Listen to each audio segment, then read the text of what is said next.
The portrait of Mr. W.H., as written by Oscar Wilde some time after the publication of his essay of the same title, and now first printed from the original enlarged manuscript, which for 26 years has been lost to the world. Chapter 1. I had been dining with Erskine in his pretty little house in Birdcage Walk, and we were sitting in the library over our coffee and cigarettes, when the question of literary forgeries happened to turn up in conversation. I cannot at present remember how it was that we struck upon this somewhat curious topic, as it was at that time, but I know we had a long discussion about Macpherson, Ireland, and Chatterton, and that with regard to the last, I insisted that his so-called forgeries were merely the result of an artistic desire for perfect representation, that we had no right to quarrel with an artist for the conditions under which he chooses to present his work, and that all art being to a certain degree a mode of acting, an attempt to realize one's own personality on some imaginative plane out of reach of the trammelling accidents and limitations of real life, to censure an artist for a forgery was to confuse an ethical with an aesthetical problem. Erskine, who was a good deal older than I was, and had been listening to me with the amused deference of a man of 40, suddenly put his hand upon my shoulder and said to me, "What would you say about a young man who had a strange theory about a certain work of art, believed in his theory, and committed a forgery in order to prove it?" That is quite a different matter," I answered. Erskine remained silent for a few moments, looking at the thin grey threads of smoke that were rising from his cigarette. "Yes," he said after a pause, "quite different." There was something in the tone of his voice, a slight touch of bitterness, perhaps, that excited my curiosity. "Did you ever know anybody who did that?" I cried.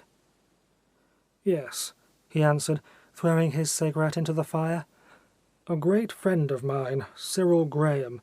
He was very fascinating and very foolish, and very heartless. However, he left me the only legacy I ever received in my life." "What was that?" I exclaimed, laughing. Erskine rose from his seat, and going over to a tall inlaid cabinet that stood between the two windows, unlocked it, and came back to where I was sitting, carrying a small panel picture set in an old and somewhat tarnished Elizabethan frame. It was a full-length portrait of a young man in late 16th century costume, standing by a table, with his right hand resting on an open book. He seemed about 17 years of age, and was of quite extraordinary personal beauty, though evidently somewhat effeminate. Indeed, had it not been for the dress and the closely cropped hair, one would have said that the face, with its dreamy, wistful eyes and its delicate scarlet lips, was the face of a girl. In manner, and especially in the treatment of the hands, the figure reminded one of Francois Clouet's later work. The black velvet doublet with its fantastically gilded points, and the peacock blue background against which it showed up so pleasantly, and from which it gained such luminous value of colour, were quite in Clouet's style, and the two masks of tragedy and comedy that hung somewhat formally from the marble pedestal had that hard severity of touch, so different from the facile grace of the Italians, which even at the court of France the great Flemish master never completely lost, and which in itself has always been a characteristic of the northern temper. "It is a charming thing," I cried. "But who is this wonderful young man whose beauty art has so happily preserved for us?" "This is the portrait of Mr. W.H.," said Erskine with a sad smile. It might have been a chance effect of light, but it seemed to me that his eyes were swimming with tears. "Mr. W.H.?" I repeated. "Who was Mr. W.H.?" "Don't you remember?" he answered. "Look at the book on which his hand is resting." "I see there is some writing there, "But I cannot make it out," I replied. "Take this magnifying glass and try," said Erskine, with the same sad smile still playing about his mouth. I took the glass, and moving the lamp a little nearer, I began to spell out the crabbed 16th century handwriting. "To the only begetter of these ensuing sonnets." "Good heavens!" I cried. "Is this Shakespeare's Mr. W.H.?" "Cyril Graham used to say so," muttered Erskine. "But it is not a bit like Lord Pembroke," I rejoined. "I know the Wilton portraits very well. I was staying near there a few weeks ago." "Do you really believe, then, that the sonnets are addressed to Lord Pembroke?" he asked. "I am sure of it," I answered. "Pembroke, Shakespeare, and Mrs. Mary Fitton are the three personages of the sonnets. There is no doubt at all about it." "Well, I agree with you," said Erskine, "but I did not always think so. I used to believe... Well, I suppose I used to believe in Cyril Graham and his theory." "And what was that?" I asked, looking at the wonderful portrait, which had already begun to have a strange fascination for me. "It is a long story," he murmured, taking the picture away from me. Rather abruptly, I thought at the time. "A very long story. But if you care to hear it, I will tell it to you." "I love theories about the sonnets," I cried. "But I don't think I am likely to be converted to any new idea. The matter has ceased to be a mystery to anyone. Indeed, I wonder that it ever was a mystery." "As I don't believe in the theory, I am not likely to convert you to it," said Erskine, laughing. "But it may interest you." "Tell it to me, of course," I answered. "If it is half as delightful as the picture, I shall be more than satisfied." "Well," said Erskine, lighting a cigarette, "I must begin by telling you about Cyril Graham himself. He and I were at the same house at Eton. I was a year or two older than he was, but we were immense friends, and did all our work and all our play together. There was, of course, a good deal more play than work, but I cannot say that I am sorry for that. It is always an advantage not to have received a sound commercial education, and what I learned in the playing fields at Eton has been quite as useful to me as anything I was taught at Cambridge. I should tell you that Cyril's father and mother were both dead. They had been drowned in a horrible yachting accident off the Isle of Wight. His father had been in the diplomatic service, and had married a daughter, the only daughter, in fact, of old Lord Crediton, who became Cyril's guardian after the death of his parents. I don't think that Lord Crediton cared very much for Cyril. He had never really forgiven his daughter for marrying a man who had no title. He was an extraordinary old aristocrat, who swore like a costermonger, and had the manners of a farmer. I remember seeing him once on speech day. He growled at me, gave me a sovereign, and told me not to grow up a damned radical like my father. Cyril had very little affection for him, and was only too glad to spend most of his holidays with us in Scotland. They never really got on together at all. Cyril thought him a bear, and he thought Cyril effeminate. He was effeminate, I suppose, in some things, though he was a capital rider and a capital fencer. In fact, he got the foils before he left Eton. But he was very languid in his manner, and not a little vain of his good looks, and had a strong objection to football, which he used to say was a game only suitable for the sons of the middle classes. The two things that really gave him pleasure were poetry and acting. At Eton he was always dressing up and reciting Shakespeare, and when we went up to Trinity he became a member of the ADC his first term. I remember I was always very jealous of his acting. I was absurdly devoted to him, I suppose because we were so different in most things. I was a rather awkward, weakly lad, with huge feet and horribly freckled. Freckles run in Scotch families just as gout does in English families. Cyril used to say that of the two he preferred the gout, but he always set an absurdly high value on personal appearance, and once read a paper before our debating society to prove that it was better to be good-looking than to be good. He certainly was wonderfully handsome. People who did not like him, Philistines and college tutors, and young men reading for the church, used to say that he was merely pretty, but there was a great deal more in his face than mere prettiness.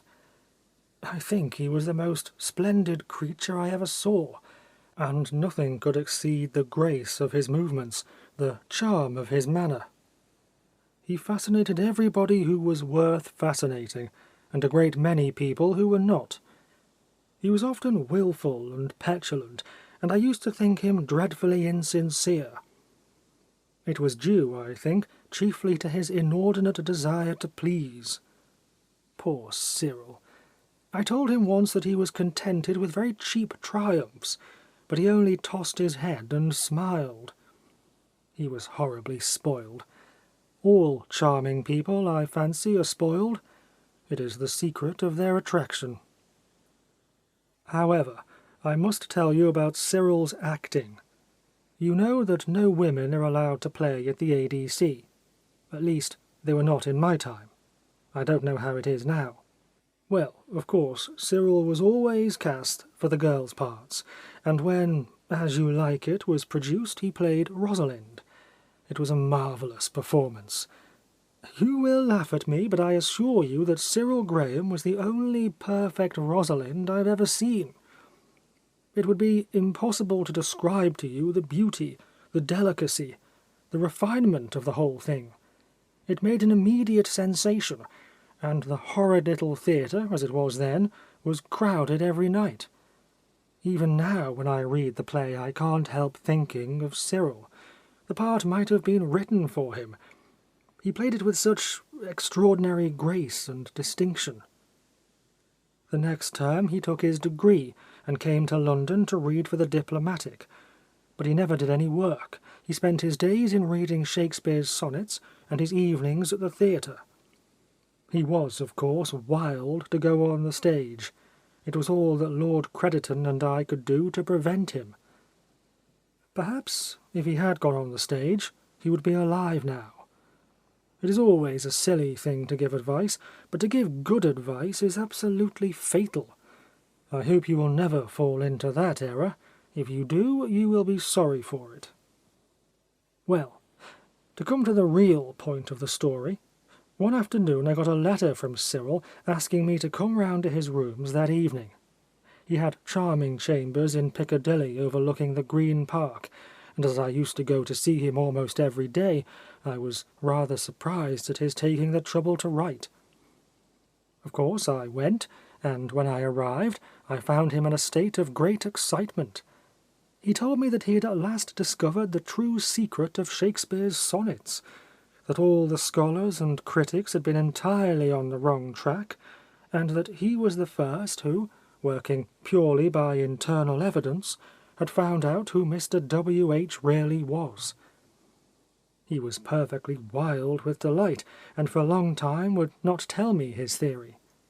Finally he produced a bundle of notes, took his copy of the sonnets off the mantelpiece, and sat down and gave me a long lecture on the whole subject.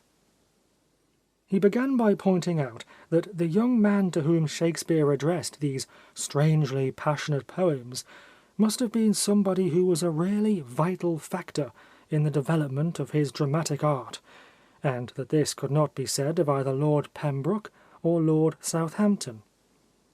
Indeed, whoever he was, he could not have been anybody of high birth, as was shown very clearly by Sonnet 25, in which Shakespeare contrasts himself with men who are great princes' favourites, says quite frankly, "Let those who are in favour with their stars of public honour and proud titles boast, whilst I, whom fortune of such triumph bars, unlooked-for joy in that I honour most," and ends the sonnet by congratulating himself on the mean state of him he so adored.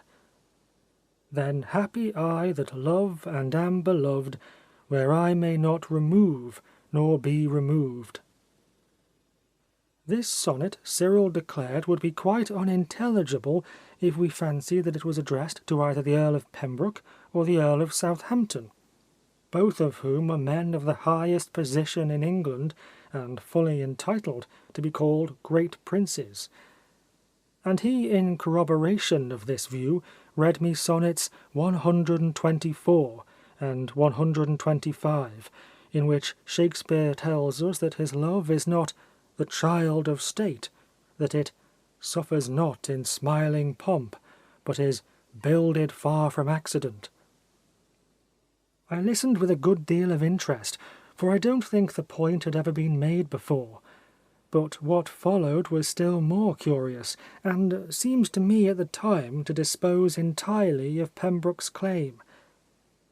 We know from Meres that the sonnets had been written before 1598, and Sonnet 104 informs us that Shakespeare's friendship for Mr. W.H. had been already in existence for 3 years. Now, Lord Pembroke, who was born in 1580, did not come to London till he was 18 years of age, that is to say, till 1598, and Shakespeare's acquaintance with Mr. W.H. must have begun in 1594, or at the latest in 1595. Shakespeare, accordingly, could not have known Lord Pembroke till after the sonnets had been written.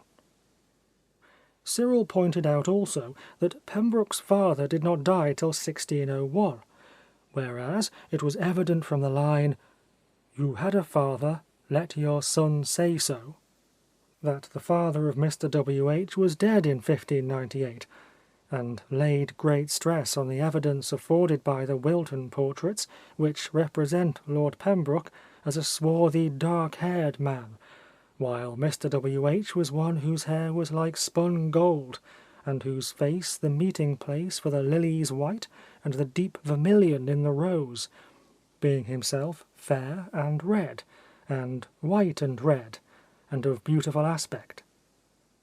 Besides, it was absurd to imagine that any publisher of the time, and the preface is from the publisher's hand, would have dreamed of addressing William Herbert, Earl of Pembroke, as Mr. W.H. The case of Lord Buckhurst being spoken of as Mr. Sackville being not really a parallel instance, as Lord Buckhurst, the first of that title, was plain Mr. Sackville when he contributed to the Mirror for Magistrates, while Pembroke, during his father's lifetime, was always known as Lord Herbert. So far for Lord Pembroke, whose supposed claims Cyril easily demolished while I sat by in wonder. With Lord Southampton, Cyril had even less difficulty. Southampton became at a very early age the lover of Elizabeth Vernon, so he needed no entreaties to marry. He was not beautiful. He did not resemble his mother as Mr. W.H. did. "Thou art thy mother's glass, and she in thee calls back the lovely April of her prime." And above all, his Christian name was Henry, whereas the punning sonnets, 135 and 143, show that the Christian name of Shakespeare's friend was the same as his own, Will. As for the other suggestions of unfortunate commentators, that Mr. W.H. is a misprint for Mr. W.S., meaning Mr. William Shakespeare, that Mr. W.H. All should be read Mr. W. Hall, that Mr. W.H. is Mr. William Hathaway, that Mr. W.H. stands for Mr. Henry Willoughby, the young Oxford poet, with the initials of his name reversed, and that a full stop should be placed after wisheth, making Mr. W.H. the writer and not the subject of the dedication. Cyril got rid of them in a very short time, and it is not worth while to mention his reasons, though I remember he sent me off into a fit of laughter by reading to me, I am glad to say not in the original, some extracts from a German commentator called Barnstorff, who insisted that Mr. W.H. was no less a person than Mr. William himself. Nor would he allow for a moment that the sonnets are mere satires of the work of Drayton and John Davis of Hereford. To him, as indeed to me, they were poems of serious and tragic import, wrung out of the bitterness of Shakespeare's heart, and made sweet by the honey of his lips. Still less would he admit that they were merely a philosophical allegory, and that in them Shakespeare is addressing his ideal self, or ideal manhood, or the spirit of beauty, or the reason, or the divine logos, or the Catholic Church. He felt, as indeed I think we must all feel, that the sonnets are addressed to an individual, to a particular young man, whose personality for some reason seems to have filled the soul of Shakespeare with terrible joy and no less terrible despair. Having in this manner cleared the way, as it were, Cyril asked me to dismiss from my mind any preconceived ideas I might have formed on the subject, and to give a fair and unbiased hearing to his own theory. The problem, he pointed out, was this: who was that young man of Shakespeare's day who, without being of noble birth, or even of noble nature, was addressed by him in terms of such passionate adoration that we can but wonder at the strange worship, and are almost afraid to turn the key that unlocks the mystery of the poet's heart?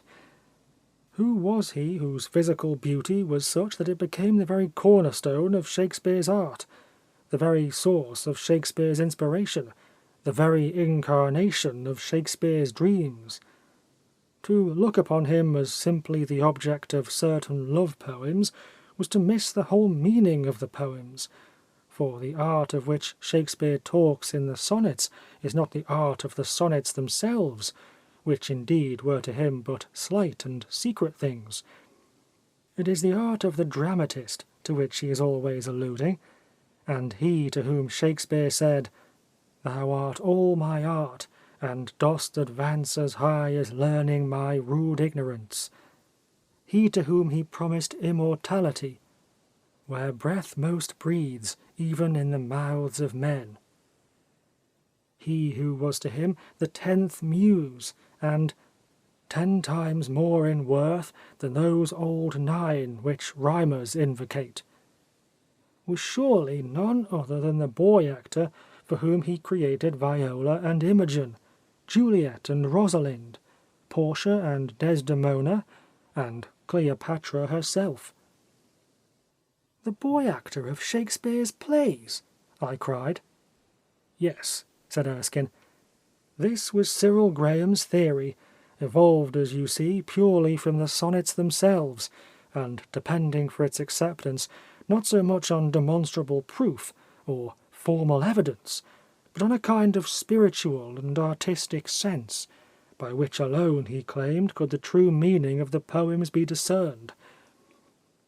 I remember his reading to me that fine sonnet, "How can my muse want subject to invent, while thou dost breathe, that pour'st into my verse thine own sweet argument, too excellent for every vulgar paper to rehearse? Oh, give thyself the thanks, if aught in me worthy perusal stand against thy sight, for who's so dumb that cannot write to thee when thou thyself dost give invention light?" And pointing out how completely it corroborated his view, and indeed he went through all the sonnets carefully, and showed, or fancied that he showed, that according to his new explanation of their meaning, things that had seemed obscure, or evil, or exaggerated, became clear and rational, and of high artistic import, illustrating Shakespeare's conception of the true relations between the art of the actor and the art of the dramatist. It is of course evident that there must have been in Shakespeare's company some wonderful boy actor of great beauty, to whom he entrusted the presentation of his noble heroines, for Shakespeare was a practical theatrical manager as well as an imaginative poet, And Cyril Graham had actually discovered the boy actor's name. He was Will, or as he preferred to call him, Willie Hughes. The Christian name he found, of course, in the punning Sonnets 135 and 143. The surname was, according to him, hidden in the 8th line of Sonnet 20, where Mr. W.H. is described as a man in hue, all hues in his controlling. In the original edition of the Sonnets, Hughes is printed with a capital letter and in italics, and this, he claimed, showed clearly that a play on words was intended, his view receiving a good deal of corroboration from those sonnets in which curious puns are made on the words use and usury, and form such lines as "Thou art as fair in knowledge as in hue." Of course I was converted at once, and Willie Hughes became to me as real a person as Shakespeare. The only objection I made to the theory was that the name of Willie Hughes does not occur in the list of the actors of Shakespeare's company, as it is printed in the first folio. Cyril, however, pointed out that the absence of Willie Hughes's name from this list really corroborated the theory, as it was evident from Sonnet 86 that he had abandoned Shakespeare's company to play at a rival theatre, probably in some of Chapman's plays. It was in reference to this that in the great sonnet on Chapman Shakespeare said to Willie Hughes, "But when your countenance filled up his line, then lacked I matter, that enfeebled mine." The expression, "when your countenance filled up his line," referring clearly to the beauty of the young actor, giving life and reality and added charm to Chapman's verse. The same idea being also put forward in Sonnet 79. "Whilst I alone did call upon thy aid, my verse alone had all thy gentle grace, but now my gracious numbers are decayed, and my sick muse doth give another place." And in the immediately preceding sonnet, where Shakespeare says, "Every alien pen hath got my use, and under thee their poesy disperse." The play upon words, use, hues, being of course obvious, and the phrase, "under thee their poesy disperse," meaning, by your assistance as an actor, bring their plays before the people. It was a wonderful evening, and we sat up almost till dawn reading and re-reading the sonnets. After some time, however, I began to see that before the theory could be placed before the world in a really perfected form, it was necessary to get some independent evidence about the existence of this young actor, Willie Hughes. If this could be once established, there could be no possible doubt about his identity with Mr. W.H., but otherwise the theory would fall to the ground. I put this forward very strongly to Cyril, who was a good deal annoyed at what he called my Philistine tone of mind, and indeed was rather bitter upon the subject. However, I made him promise that in his own interest he would not publish his discovery till he had put the whole matter beyond the reach of doubt, and for weeks and weeks we searched the registers of city churches, the Allen manuscripts at Dulwich, the Record Office, the books of the Lord Chamberlain, everything, in fact, that we thought might contain some allusion to Willie Hughes. We discovered nothing, of course, and each day the existence of Willie Hughes seemed to me to become more problematical. Cyril was in a dreadful state, and used to go over the whole question again and again, entreating me to believe. But I saw the one flaw in the theory, and I refused to be convinced till the actual existence of Willie Hughes, a boy actor of the Elizabethan stage, had been placed beyond the reach of doubt or cavil. One day Cyril left town to stay with his grandfather, I thought at the time, but I afterwards heard from Lord Crediton that this was not the case, and about a fortnight afterwards I received a telegram from him, handed in at Warwick, asking me to be sure to come and dine with him in his chambers that evening at 8 o'clock. When I arrived, he said to me, The only apostle who did not deserve proof was St. Thomas, and St. Thomas was the only apostle who got it." I asked him what he meant. He answered that he had been able not merely to establish the existence in the 16th century of a boy actor of the name of Willie Hughes, but to prove by the most conclusive evidence that he was the Mr. W.H. of the Sonnets. He would not tell me anything more at the time, but after dinner he solemnly produced the picture I showed you, and told me that he had discovered it by the merest chance, nailed to the side of an old chest that he had bought at a farmhouse in Warwickshire. The chest itself, which was a very fine example of Elizabethan work, and thoroughly authentic, he had, of course, brought with him, and in the centre of the front panels the initials W.H. were undoubtedly carved. It was this monogram that had attracted his attention, and he told me that it was not till he had had the chest in his possession for several days that he had thought of making any careful examination of the inside. One morning, however, he saw that the right-hand side of the chest was much thicker than the other, and, looking more closely, he discovered that a framed panel was clamped against it. On taking it out, he found it was the picture that is now lying on the sofa. It was very dirty and covered with mould, but he managed to clean it, and, to his great joy, saw that he had fallen by mere chance on the one thing for which he had been looking.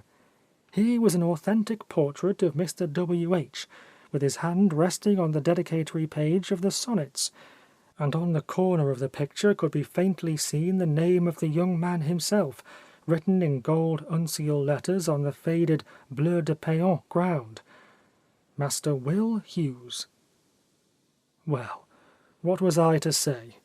It is quite clear from Sonnet 47 that Shakespeare had a portrait of Mr. W.H. in his possession, and it seemed to me more than probable that here we had the very painted banquet on which he invited his eye to feast, the actual picture that awoke his heart to heart's and eye's delight.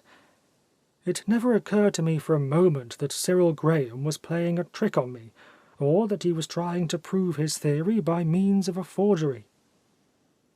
"But is it a forgery?" I asked. "Of course it is," said Erskine. "It is a very good forgery, but it is a forgery none the less. I thought at the time that Cyril was rather calm about the whole matter, but I remember he kept telling me that he himself required no proof of the kind, and that he thought the theory complete without it. I laughed at him, and told him that without it the entire theory would fall to the ground, and I warmly congratulated him on his marvellous discovery. We then arranged that the picture should be etched or facsimiled, and placed as the frontispiece to Cyril's edition of the Sonnets, and for 3 months we did nothing but go over each poem line by line, till we had settled every difficulty of text or meaning. One unlucky day I was in a print shop in Holborn, when I saw upon the counter some extremely beautiful drawings in silver point. I was so attracted by them that I bought them, and the proprietor of the place, a man called Rawlings, told me that they were done by a young painter of the name of Edward Merton, who was very clever, but as poor as a church mouse. I went to see Merton some days afterwards, having got his address from the print seller, and found a pale, interesting young man with a rather common-looking wife, his model, as I subsequently learned. I told him how much I admired his drawings, at which he seemed very pleased, and I asked him if he would show me some of his other work. As we were looking over a portfolio full of really very lovely things, for Merton had a most delicate and delightful touch, I suddenly caught sight of a drawing of the picture of Mr. W.H. There was no doubt whatever about it. It was almost a facsimile, the only difference being that the 2 masks of tragedy and comedy were not lying on the floor at the young man's feet, as they were in the picture, but were suspended by gilt ribbons. "Where on earth did you get that?" I asked. He grew rather confused, and said, "Oh, that is nothing. I did not know it was in this portfolio. It is not a thing of any value." "It is what you did for Mr. Cyril Graham," exclaimed his wife. "And if this gentleman wishes to buy it, let him have it." "For my Cyril Graham?" I repeated. "Did you paint the picture of Mr. W.H.?" "I don't understand what you mean," he answered, growing very red. "Well, the whole thing was quite dreadful. The wife let it all out. I gave her £5 when I was going away. I can't bear to think of it now, but of course I was furious. I went off at once to Cyril's chambers, waited there for 3 hours before he came in, with that horrid lie staring me in the face, and told him I had discovered his forgery. He grew very pale, and said, 'I did it purely for your sake. You would not be convinced in any other way. It does not affect the truth of the theory.' 'The truth of the theory?' I exclaimed. 'The less we talk about that, the better. You never even believed in it yourself. If you had, you would not have committed a forgery to prove it.' High words passed between us, and we had a fearful quarrel. I dare say I was unjust, and the next morning he was dead." "Dead?" I cried. "Yes, he shot himself with a revolver. By the time I arrived, his servant had sent for me at once. The police were already there.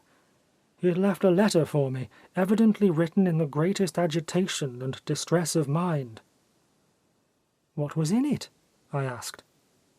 "Oh, that he believed absolutely in Willie Hughes, that the forgery of the picture had been done simply as a concession to me, and did not in the slightest degree invalidate the truth of the theory, and that in order to show me how firm and flawless his faith in the whole thing was, he was going to offer his life as a sacrifice to the secret of the Sonnets. It was a foolish, mad letter.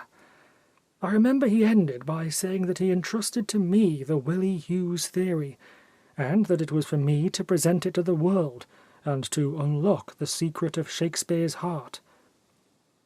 "It is a most tragic story," I cried. "But why have you not carried out his wishes?" Erskine shrugged his shoulders.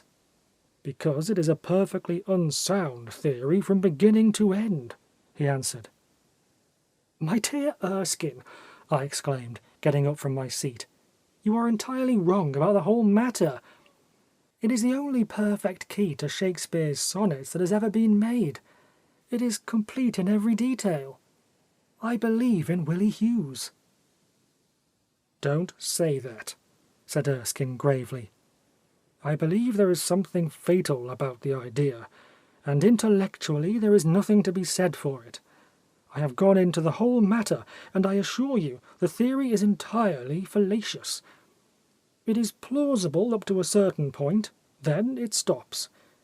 For heaven's sake, my dear boy, don't take up the subject of Willie Hughes. You will break your heart over it." "Erskine," I answered, "it is your duty to give this theory to the world. If you will not do it, I will. By keeping it back, you wrong the memory of Cyril Graham, the youngest and most splendid of all the martyrs of literature. I entreat you to do him this bare act of justice. He died for this thing. Don't let his death be in vain." Erskine looked at me in amazement. "You are carried away by the sentiment of the whole story," he said. "You forget that a thing is not necessarily true because a man dies for it. I was devoted to Cyril Graham. His death was a horrible blow to me. I did not recover from it for years. I don't think I have ever recovered from it. But Willie Hughes! There is nothing in the idea of Willie Hughes. No such person ever existed. As for bringing the matter before the world thinks that Cyril Graham shot himself by accident.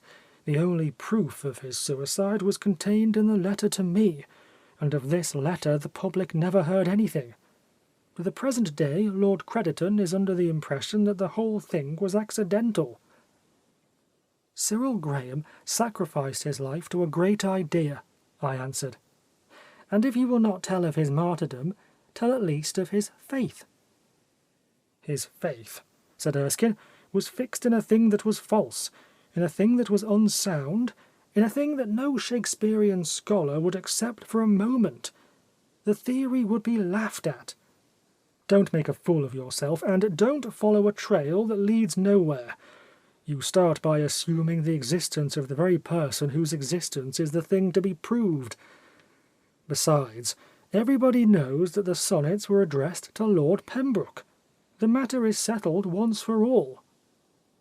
The matter is not settled, I exclaimed. I will take up the theory where Cyril Graham left it, and I will prove to the world that he was right. Silly boy, said Erskine. Go home. It is after 3, and don't think about Willie Hughes any more. I am sorry I told you anything about it, and very sorry indeed that I should have converted you to a thing in which I don't believe. You have given me the key to the greatest mystery of modern literature, I answered, and I will not rest till I have made you recognise, till I have made everybody recognise, that Cyril Graham was the most subtle Shakespearean critic of our day. I was about to leave the room when Erskine called me back. My dear fellow, he said, let me advise you not to waste your time over the sonnets.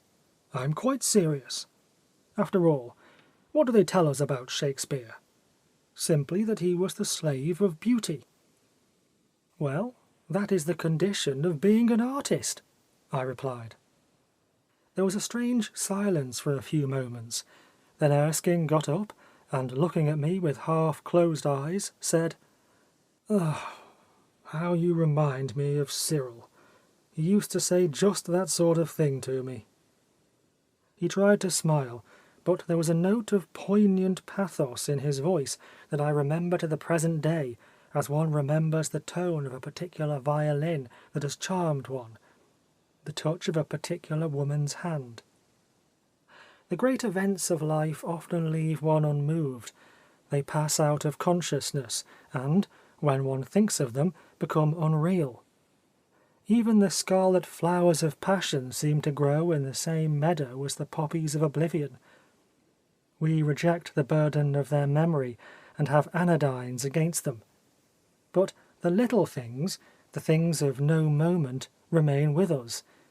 In some tiny ivory cell, the brain stores the most delicate and the most fleeting impressions. As I walked home through St. James's Park, the dawn was just breaking over London. The swans were lying asleep on the smooth surface of the polished lake, like white feathers fallen upon a mirror of black steel. The gaunt palace looked purple against the pale green sky, and in the garden of Stafford House the birds were just beginning to sing. I thought of Cyril Graham, and my eyes filled with tears. End of Chapter 1. Chapter 2. It was past 12 o'clock when I awoke, and the sun was streaming in through the curtains of my room in long, dusty beams of tremulous gold. I told my servant that I would not be at home to anyone, and after I had discussed a cup of chocolate and a petit pain, I took out of the library my copy of Shakespeare's Sonnets and Mr. Tyler's facsimile edition of the quarto, and began to go carefully through them. Each poem seemed to me to corroborate Cyril Graham's theory. I felt as if I had my hand upon Shakespeare's heart, and was counting each separate throb and pulse of passion. I thought of the wonderful boy actor, and saw his face in every line. Previous to this, in my Lord Pembroke days, if I may so term them, I must admit that it had always seemed to me very difficult to understand how the creator of Hamlet and Lear and Othello could have addressed in such extravagant terms of praise and passion one who was merely an ordinary young nobleman of the day. Along with most students of Shakespeare, I had found myself compelled to set the sonnets apart as things quite alien to Shakespeare's development as a dramatist, as things possibly unworthy of the intellectual side of his nature. But now that I began to realize the truth of Cyril Graham's theory, I saw that the moods and passions they mirrored were absolutely essential to Shakespeare's perfection as an artist writing for the Elizabethan stage, and that it was in the curious theatric conditions of that stage that the poems themselves had their origin. I remember what joy I had in feeling that these wonderful sonnets, subtle as Sphinx, as sweet and musical as bright Apollo's lute, strung with his hair, were no longer isolated from the great aesthetic energies of Shakespeare's life, but were an essential part of his dramatic activity, and revealed to us something of the secret of his method. To have discovered the true name of Mr. W.H. was comparatively nothing. Others might have done that, had perhaps done it. But to have discovered his profession was a revolution in criticism. 2 sonnets, I remember, struck me particularly. In the first of these, 53, Shakespeare, complimenting Willie Hughes on the versatility of his acting, on his wide range of parts, a range extending, as we know, from Rosalind to Juliet, and from Beatrice to Ophelia, says to him, "What is your substance? Whereof are you made, that millions of strange shadows on you tend? Since every one hath, every one shade, and you but one can every shadow lend." Lines that would be unintelligible if they were not addressed to an actor, for the word shadow had in Shakespeare's day a technical meaning connected with the stage. "The best in this kind are but shadows," says Theseus of the actors in the Midsummer Night's Dream. "Life's but a walking shadow, and poor player that struts and frets his hour upon the stage," cries Macbeth in the moment of his despair. And there are many similar allusions in the literature of the day. This sonnet evidently belonged to the series in which Shakespeare discusses the nature of the actor's art, and of the strange and rare temperament that is essential to the perfect stage player. "How is it," says Shakespeare to Willie Hughes, "that you have so many personalities?"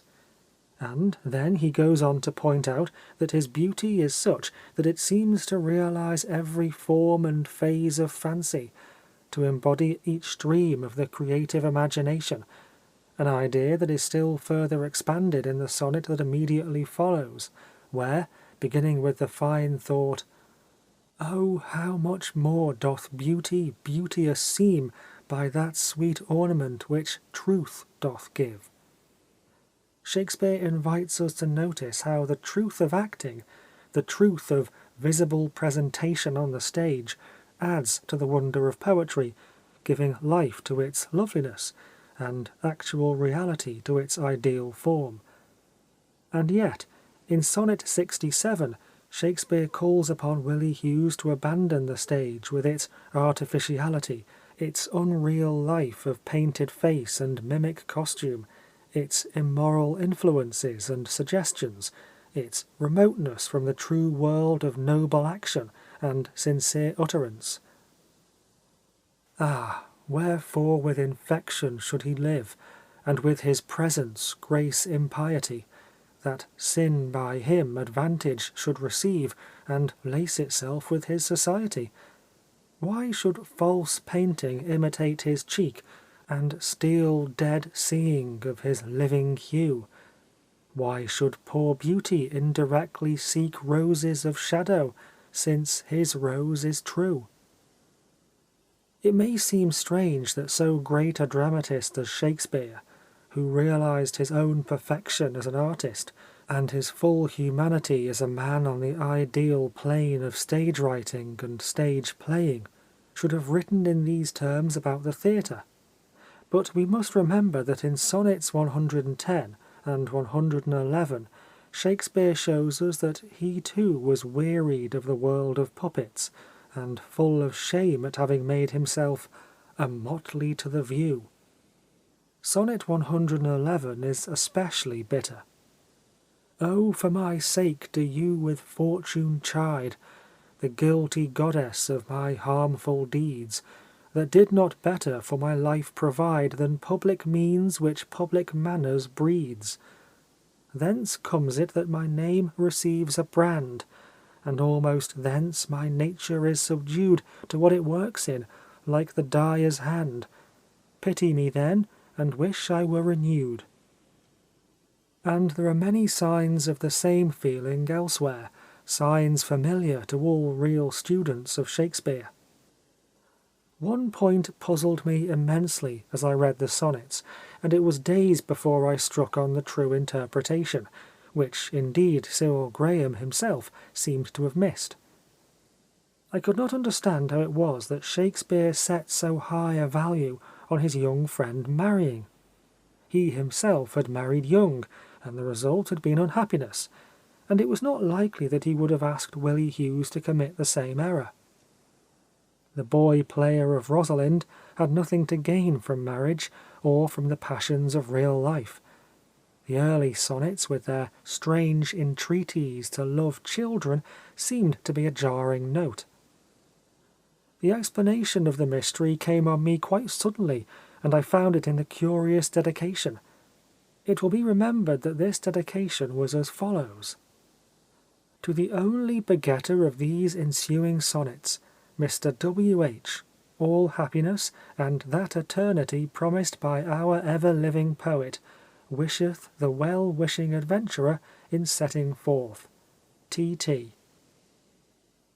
Some scholars have supposed that the word begetter here means simply the procurer of the sonnets for Thomas Thorpe, the publisher, but this view is now generally abandoned, and the highest authorities are quite agreed that it is to be taken in the sense of inspirer, the metaphor being drawn from the analogy of physical life. Now, I saw that the same metaphor was used by Shakespeare himself all through the poems, and this set me on the right track. Finally, I made my great discovery. The marriage that Shakespeare proposes for Willie Hughes is the marriage with his muse, an expression which is definitely put forward in Sonnet 82, where, in the bitterness of his heart at the defection of the boy actor for whom he had written his greatest parts, and whose beauty had indeed suggested them, he opens his complaint by saying, I grant thou wert not married to my muse. The children he begs him to beget are no children of flesh and blood, but more immortal children of undying fame. The whole cycle of the early sonnets is simply Shakespeare's invitation to Willie Hughes to go upon the stage and become a player. How barren and profitless a thing, he says, is this beauty of yours, if it be not used. When 40 winters shall besiege thy brow, and dig deep trenches in thy beauty's field, thy youth's proud livery, so gazed on now, will be a tattered weed of small worth held. Then, being asked where all thy beauty lies, where all the treasure of thy lusty days, to say, within thine own deep-sunken eyes, were an all-eating shame and thriftless praise. You must create something in art. My verse is thine and born of thee. Only listen to me, and I will bring forth eternal numbers to outlive long date. And you shall people with forms of your own image the imaginary world of the stage. These children that you beget, he continues, will not wither away, as mortal children do, but you shall live in them and in my plays. Do but make thee another self, for love of me, that beauty still may live in thine or thee. Be not afraid to surrender your personality, to give your semblance to some other. To give away yourself keeps yourself still, and you must live, drawn by your own sweet skill. I may not be learned in astrology, and yet in those constant stars, your eyes, I read such art as truth and beauty shall together thrive, if from thyself to store thou wouldst convert. What does it matter about others? Let those whom nature hath not made for store, harsh, featureless, and rude, barrenly perish. With you it is different. Nature carved thee for her seal, and meant thereby thou shouldst print more, nor let that copy die. Remember too how soon beauty forsakes itself. Its action is no stronger than a flower, and, like a flower, it lives and dies. Think of the stormy gusts of winter's day, of the barren edge of death's eternal cold, and, ere thou be distilled, make sweet some vial, treasure thou some place with beauty's treasure, ere it be self-killed. Why, even flowers do not altogether die. When roses wither, of their sweet deaths are sweetest odours made. And you, who are my rose, should not pass away without leaving your form in art, for art has the very secret of joy. 10 times thyself were happier than thou art, if 10 of thine 10 times refigured thee. You do not require the bastard signs of fair, the painted face, the fantastic disguises of other actors, the golden tresses of the dead, the rite of sepulchres, need not be shorn away for you. In you, those holy antique hours are seen, without all ornament, itself and true, making no summer of another's green. All that is necessary is to copy what in you is writ, to place you on the stage as you are in actual life. All those ancient poets who have written of ladies dead and lovely knights have been dreaming of such a one as you, and all their praises are but prophecies of this our time, all you prefiguring. For your beauty seems to belong to all ages and to all lands. Your shade comes to visit me at night, but I want to look upon your shadow in the living day. I want to see you upon the stage.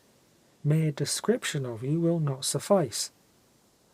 If I could write the beauty of your eyes, and in fresh numbers number all your graces, the age to come would say, "This poet lies, such heavenly touches ne'er touched earthly faces." It is necessary that some child of yours, some artistic creation that embodies you and to which your imagination gives life, shall present you to the world's wondering eyes. Your own thoughts are your children, offspring of sense and spirit. Give some expression to them, and you shall find those children nursed, delivered from thy brain. My thoughts also are my children. They are of your begetting, and my brain is the womb wherein they grew. For this great friendship of ours is indeed a marriage. It is the marriage of true minds. I collected together all the passages that seemed to me to corroborate this view, and they produced a strong impression on me, and showed me how complete Cyril Graham's theory really was. I also saw that it was quite easy to separate those lines in which Shakespeare speaks of the sonnets themselves from those in which he speaks of his great dramatic work. This was a point that had been entirely overlooked by all critics up to Cyril Graham's day, and yet it was one of the most important in the whole series of poems. To the sonnets Shakespeare was more or less indifferent. He did not wish to rest his fame on them. They were to him his slight muse, as he calls them, and intended, as Mears tells us, for private circulation only among a very few friends. Upon the other hand, he was extremely conscious of the high artistic value of his plays, and shows a noble self-reliance upon his dramatic genius. When he says to Willie Hughes, "But thy eternal summer shall not fade, nor lose possession of that fair thou owest, nor shall death brag thou wanderest in his shade, when in eternal lines to time thou growest. So long as men can breathe or eyes can see, so long lives this, and this gives life to thee." The expression "eternal lines" clearly alludes to one of his plays that he was sending him at the time, just as the concluding couplet points to his confidence in the probability of his plays being always acted. In his address to the dramatic muse, Sonnets 100 and 101, we find the same feeling. Where art thou, muse, that thou forget'st so long to speak of that which gives thee all thy might? Spend'st thou thy fury on some worthless song, darkening thy power to lend base subjects light? He cries, and he then proceeds to reproach the mistress of tragedy and comedy for her neglect of truth in beauty dyed, and says, because he needs no praise, wilt thou be dumb? Excuse not silence so, for 't lies in thee to make him much outlive a gilded tomb, and to be praised of ages yet to be. Then do thy office, muse, I teach thee how to make him seem long hence as he shows now. It is, however, perhaps in Sonnet 55 that Shakespeare gives to this idea its fullest expression. To imagine that the powerful rhyme of the second line refers to the sonnet itself was entirely to mistake Shakespeare's meaning. It seemed to me that it was extremely likely, from the general character of the sonnet, that a particular play was meant, and that the play was none other but Romeo and Juliet. Not marble, nor the gilded monuments of princes shall outlive this powerful rhyme, but you shall shine more bright in these contents than unswept stone besmeared with sluttish time, when wasteful war shall statues overturn, and broils root out the work of masonry. Not Mars his sword, nor war's quick fire shall burn the living record of your memory. 'Gainst death and all oblivious enmity shall you pace forth. Your praise shall still find room even in the eyes of all posterity, that wear this world out to the ending doom. So, till the judgment that yourself arise, you live in this, and dwell in lovers' eyes. It was also very suggestive to note how, here as elsewhere, Shakespeare promised Willie Hughes immortality in a form that appealed to men's eyes, that is to say, in a spectacular form, in a play that is to be looked at. For 2 weeks I worked hard at the sonnets, hardly ever going out, and refusing all invitations. Every day I seemed to be discovering something new, and Willie Hughes became to me a kind of spiritual presence, an ever-dominant personality. I could almost fancy that I saw him standing in the shadow of my room, so well had Shakespeare drawn him, with his golden hair, his tender flower-like grace, his dreamy deep-sunken eyes, his delicate mobile limbs, and his white lily hands. His very name fascinated me. Willie Hughes. Willie Hughes. How musically it sounded. Yes, who else but he could have been the master-mistress of Shakespeare's passion, the lord of his love, to whom he was bound in vassalage, the delicate minion of pleasure, the rose of the whole world, the herald of the spring, decked in the proud livery of youth, the lovely boy whom it was sweet music to hear, and whose beauty was the very raiment of Shakespeare's heart, as it was the keynote of his dramatic power. How bitter now seemed the whole tragedy of his desertion and his shame. Shame that he made sweet and lovely by the mere magic of his personality, but that was none the less shame. Yet as Shakespeare forgave him, should not we forgive him also? I did not care to pry into the mystery of his sin, or of the sin, if such it was, of the great poet who had so dearly loved him. I am that I am, said Shakespeare in a sonnet of noble scorn. I am that I am, and they that level at my abuses reckon up their own. I may be straight, though they themselves be bevel. By their rank thoughts my deeds must not be shown. Willie Hughes' abandonment of Shakespeare's theatre was a different matter, and I investigated it at great length. Finally, I came to the conclusion that Cyril Graham had been wrong in regarding the rival dramatist of Sonnet 80 as Chapman. It was obviously Marlowe who was alluded to.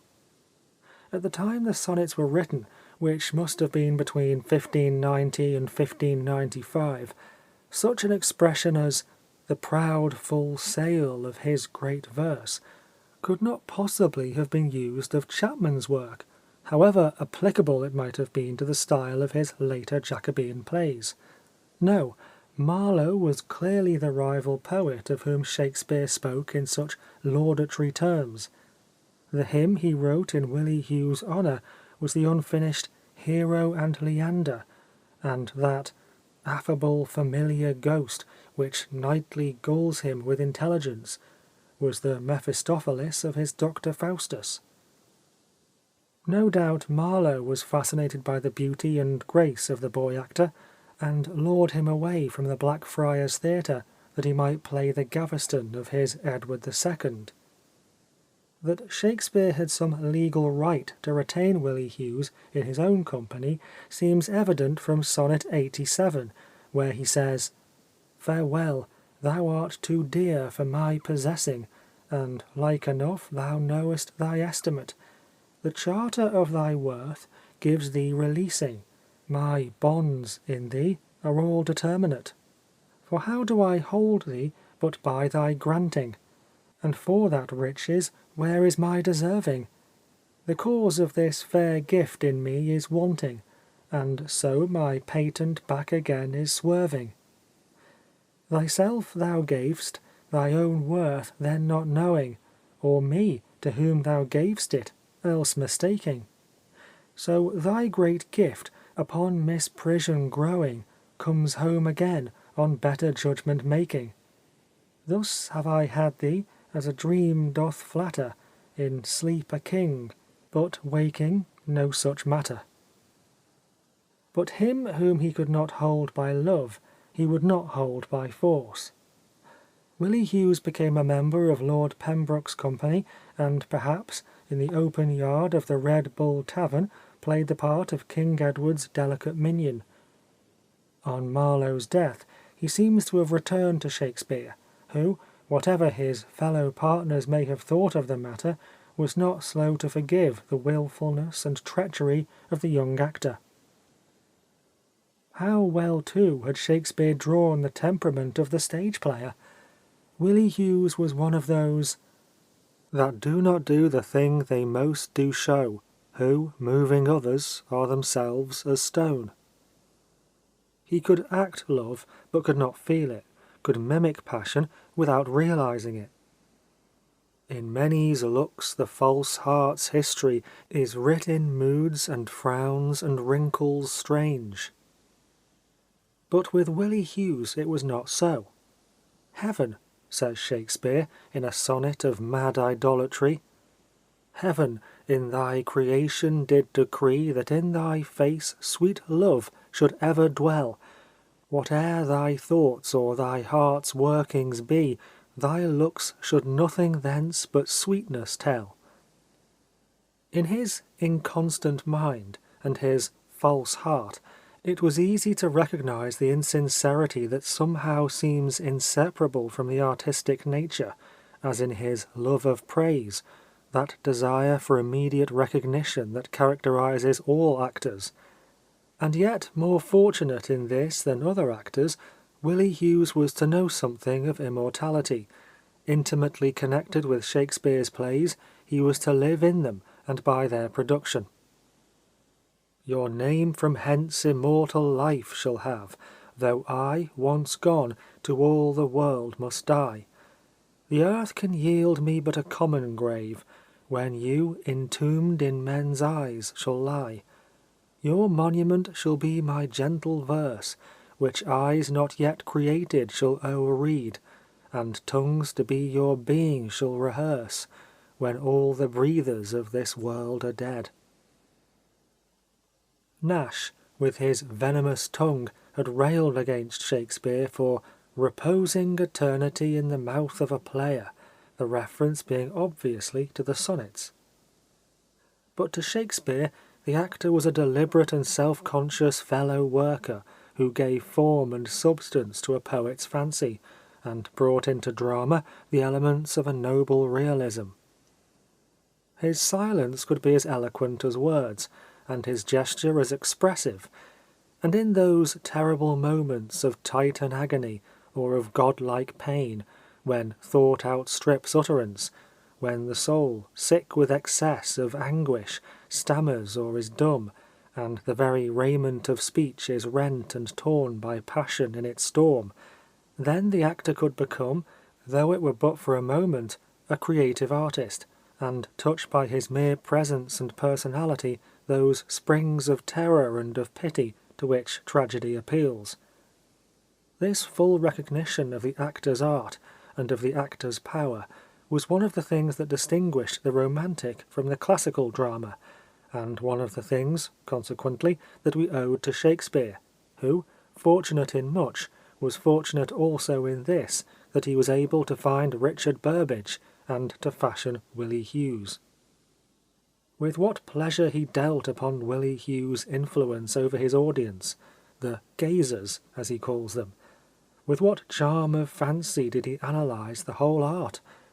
Even in The Lover's Complaint he speaks of his acting, and tells us that he was of a nature so impressionable to the quality of dramatic situations that he could assume all strange forms of burning blushes, or of weeping water, or swooning paleness. Explaining his meaning more fully later on, where he tells us how Willie Hughes was able to deceive others by his wonderful power to blush at speeches rank, to weep at woes, or to turn white and swoon at tragic shows.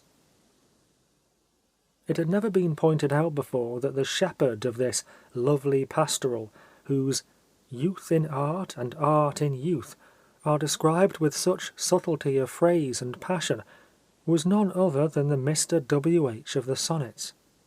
And yet there was no doubt that he was so. Not merely in personal appearance are the two lads the same, but their natures and temperaments are identical. When the false shepherd whispers to the fickle maid, "All my offences that abroad you see are errors of the blood, none of the mind.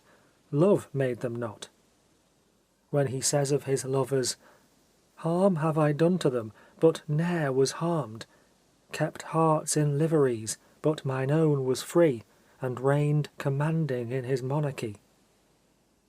When he tells us of the deep-brained sonnets that one of them had sent him, and cries out in boyish pride, "The broken bosoms that to me belong have emptied all their fountains in my well," it is impossible not to feel that it is Willie Hughes who is speaking to us. Deep-brained sonnets, indeed, had Shakespeare brought him, jewels that to his careless eyes were but as trifles, though each several stone with wit well blazoned smiled or made some moan, and into the well of beauty he had emptied the sweet fountain of his song. That in both places it was an actor who was alluded to was also clear. The betrayed nymph tells us of the false fire in her lover's cheek, of the forced thunder of his sighs, and of his borrowed motion. Of whom, indeed, but of an actor, could it be said that to him thought, characters, and words were merely art? Or that, to make the weeper laugh, the laugher weep, he had the dialect and different skill, catching all passions in his craft of will? The play on words in the last line is the same as that used in the punning sonnets, and is continued in the following stanza of the poem, where we are told of the youth who did in the general bosom reign of young, of old, and sexes both enchanted. That there were those who dialogued for him what he would say, asked their own wills, and made their wills obey. Yes, the rose-cheeked Adonis of the Venus poem, the false shepherd of the Lover's Complaint, the tender churl, the beauteous niggard of the sonnets, was none other but a young actor. And as I read through the various descriptions given of him, I saw that the love that Shakespeare bore him was as the love of a musician for some delicate instrument on which he delights to play, as a sculptor's love for some rare and exquisite material that suggests a new form of plastic beauty, a new mode of plastic expression. For all art has its medium, its material, be it that of rhythmical words, or of pleasurable colour, or of sweet and subtly divided sound, and, as one of the most fascinating critics of our day has pointed out, it is to the qualities inherent in each material, and special to it, that we owe the sensuous element in art, and with it all that in art is essentially artistic. What then shall we say of the material that the drama requires for its perfect presentation? What of the actor, who is the medium through which alone the drama can truly reveal itself? Surely in that strange mimicry of life by the living, which is the mode and method of theatric art, there are sensuous elements of beauty that none of the other arts possess. Looked at from one point of view, the common players of the saffron-strewn stage are art's most complete, most satisfying instruments. There is no passion in bronze, nor motion in marble. The sculptor must surrender colour, and the painter fullness of form. The epos changes acts into words, and music changes words into tones. It is the drama only that, to quote the fine saying of Gervinus, uses all means at once, and, appealing both to eye and ear, has at its disposal, and in its service, form and colour, tone, look and word, the swiftness of motion, the intense realism of visible action. It may be that in this very completeness of the instrument lies the secret of some weakness in the art. Those arts are happiest that employ a material remote from reality, and there is a danger in the absolute identity of medium and matter, the danger of ignoble realism and unimaginative imitation. Yet Shakespeare himself was a player, and wrote for players. He saw the possibilities that lay hidden in an art that up to his time had expressed itself but in bombast or in clowning. He has left us the most perfect rules for acting that have ever been written. He created parts that can be only truly revealed to us on the stage, wrote plays that need the theatre for their full realization, and we cannot marvel that he so worshipped one who was the interpreter of his vision, as he was the incarnation of his dreams. There was, however, more in this friendship than the mere delight of a dramatist in one who helps him to achieve his end. This was indeed a subtle element of pleasure, if not of passion, and a noble basis for an artistic comradeship. But it was not all that the sonnets revealed to us. There was something beyond. There was the soul, as well as the language, of Neoplatonism. "The fear of the Lord is the beginning of wisdom," said the stern Hebrew prophet. "The beginning of wisdom is love," was the gracious message of the Greek. And the spirit of the Renaissance, which already touched Hellenism at so many points, catching the inner meaning of this phrase and divining its secret, sought to elevate friendship to the high dignity of the antique ideal, to make it a vital factor in the new culture, and a mode of self-conscious intellectual development. In 1492 appeared Marsilio Ficino's translation of the Symposium of Plato, and this wonderful dialogue, of all the Platonic dialogues perhaps the most perfect, as it is the most poetical, began to exercise a strange influence over men, and to colour their words and thoughts and manner of living. In its subtle suggestions of sex in soul, in the curious analogies it draws between intellectual enthusiasm and the physical passion of love, in its dream of the incarnation of the idea in a beautiful and living form, and of a real spiritual conception with a travail and a bringing to birth, there was something that fascinated the poets and scholars of the 16th century. Shakespeare certainly was fascinated by it, and had read the dialogue, if not in Ficino's translation, of which many copies found their way to England, perhaps in that French translation by Leroy, to which Joachim de Bellay contributed so many graceful metrical versions. When he says to Willie Hughes, "He that calls on thee, let him bring forth eternal numbers to outlive long date," he is thinking of Diotima's theory that beauty is the goddess who presides over birth, and draws into the light of day the dim conceptions of the soul, when he tells us of the marriage of true minds, and exhorts his friend to beget children that time cannot destroy. He is but repeating the words in which the prophetess tells us that friends are married by a far nearer tie than those who beget mortal children, for fairer and more immortal are the children who are their common offspring. So also Edward Blount, in his dedication of Hero and Leander, talks of Marlowe's works as his right children, being the issue of his brain. And when Bacon claims that the best works and of greatest merit for the public have proceeded from the unmarried and childless men, which both in affection and means have married and endowed the public, he is paraphrasing a passage in the Symposium. Friendship, indeed, could have desired no better warrant for its permanence or its ardours than the Platonic theory, or creed, as we might better call it, that the true world was the world of ideas, and that these ideas took visible form and became incarnate in man, and it is only when we realize the influence of Neoplatonism on the Renaissance that we can understand the true meaning of the amatory phrases and words with which friends were wont, at this time, to address each other.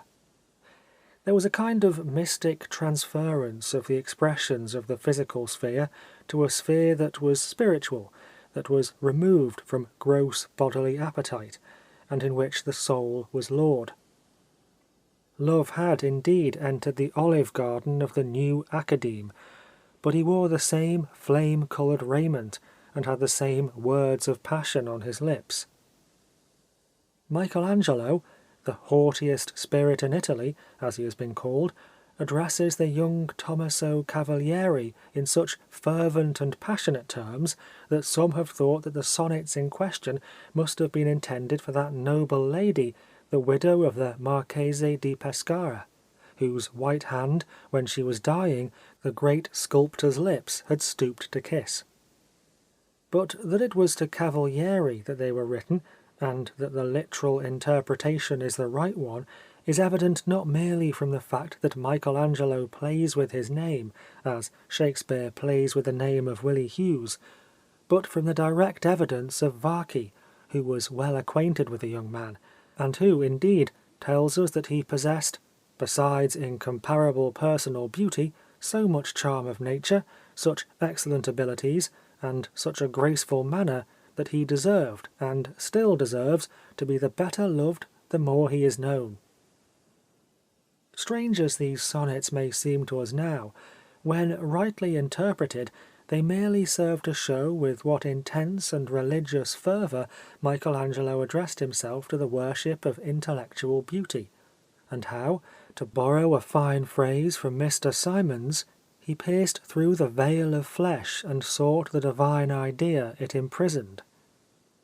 In the sonnet written for Luigi del Riccio on the death of his friend Cecchino Bracci, we can also trace, as Mr. Symonds points out, the Platonic conception of love as nothing if not spiritual, and of beauty as a form that finds its immortality within the lover's soul. Cecchino was a lad who died at the age of 17, and when Luigi asked Michelangelo to make a portrait of him, Michelangelo answered, "I can only do so by drawing you in whom he still lives." If the beloved in the lover shine, since art without him cannot work alone, thee must I carve to tell the world of him. The same idea is also put forward in Montaigne's noble essay on friendship, a passion which he ranks higher than the love of brother for brother, or the love of man for woman.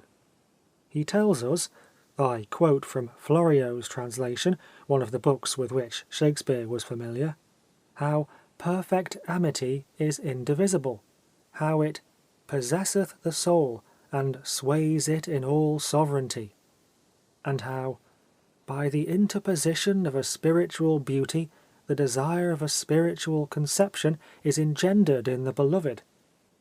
He writes of an internal beauty of difficile knowledge and abstruse discovery that is revealed unto friends, and unto friends only. He mourns for the dead Etienne de la Boétie in accents of wild grief and inconsolable love. The learned Hubert Languet, the friend of Melanchthon and of the leaders of the Reformed Church, tells the young Philip Sidney how he kept his portrait by him some hours to feast his eyes upon it, and how his appetite was rather increased than diminished by the sight.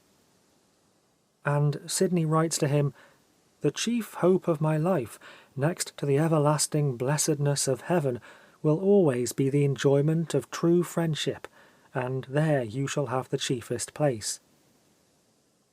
Later on there came to Sidney's house in London one, some day to be burned at Rome for the sin of seeing God in all things, Giordano Bruno, just fresh from his triumph before the University of Paris.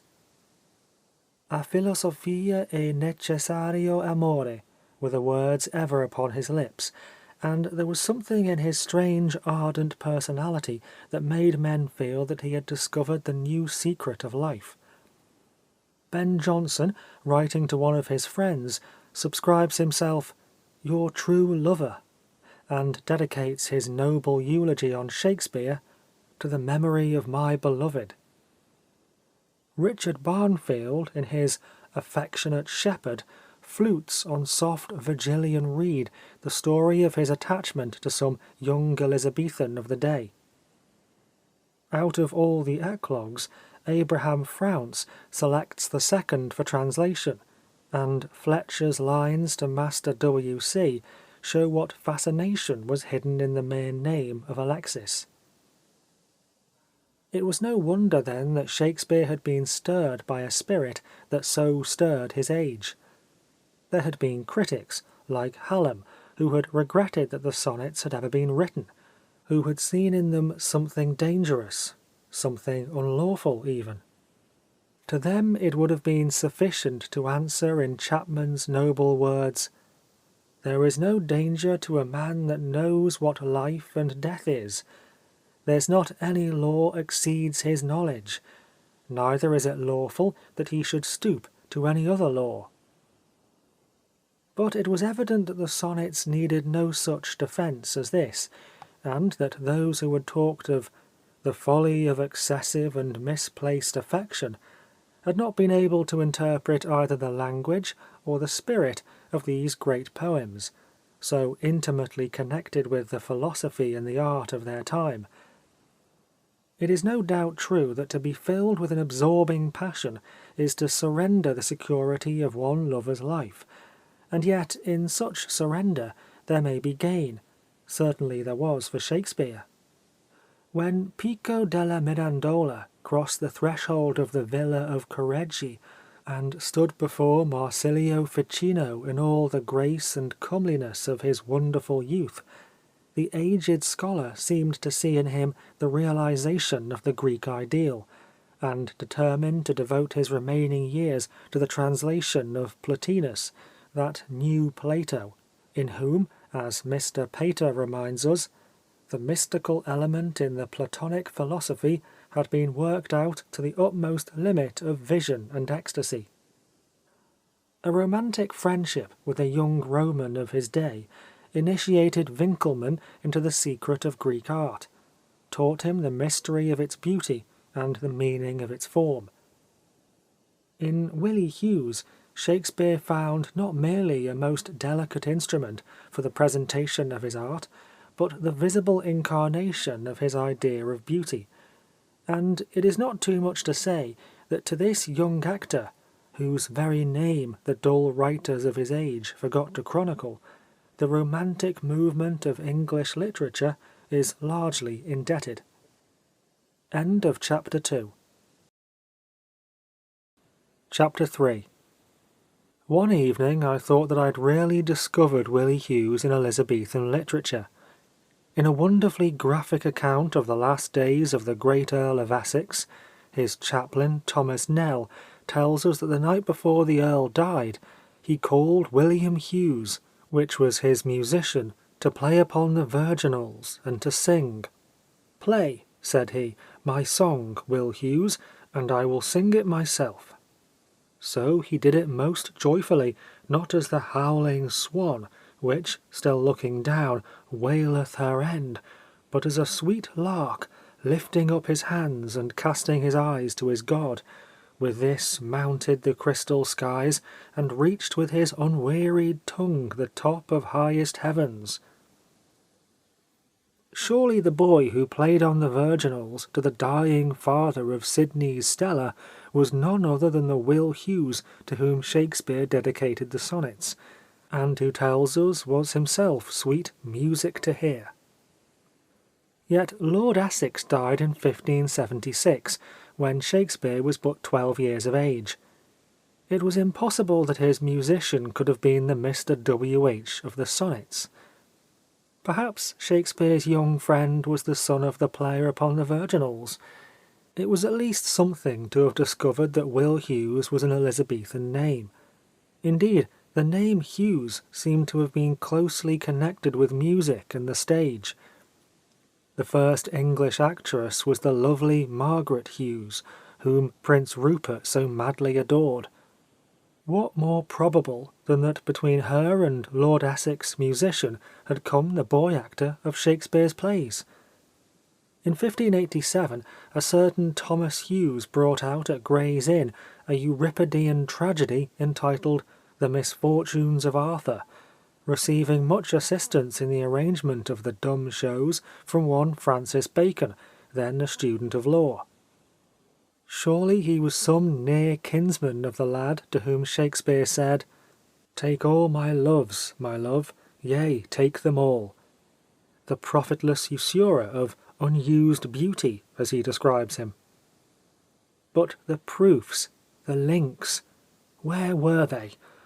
Alas, I could not find them. It seemed to me that I was always on the brink of absolute verification, but that I could never really attain to it. I thought it strange that no one had ever written a history of the English boy actors of the 16th and 17th centuries, and determined to undertake the task myself, and to try and ascertain their true relations to the drama. The subject was, certainly, full of artistic interest. These lads had been the delicate reeds through which our poets had sounded their sweetest strains, the gracious vessels of honour into which they had poured the purple wine of their song. Foremost, naturally, amongst them all had been the youth to whom Shakespeare had entrusted the realization of his most exquisite creations. Beauty had been his, such as our age has never, or but rarely, seen, a beauty that seemed to combine the charm of both sexes, and to have wedded, as the sonnets tell us, the grace of Adonis and the loveliness of Helen. He had been quick-witted, too, and eloquent, and from those finely curved lips that the satirist had mocked at had come the passionate cry of Juliet and the bright laughter of Beatrice, Perdita's flower-like words, and Ophelia's wandering songs. Yet, as Shakespeare himself had been but as a god among giants, so Willie Hughes had only been one out of many marvellous lads to whom our English Renaissance owed something of the secret of its joy, and it appeared to me that they also were worthy of some study and record.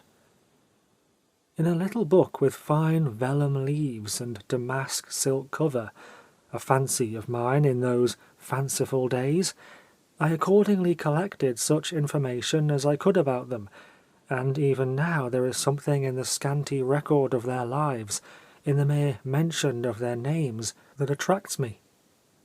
I seemed to know them all.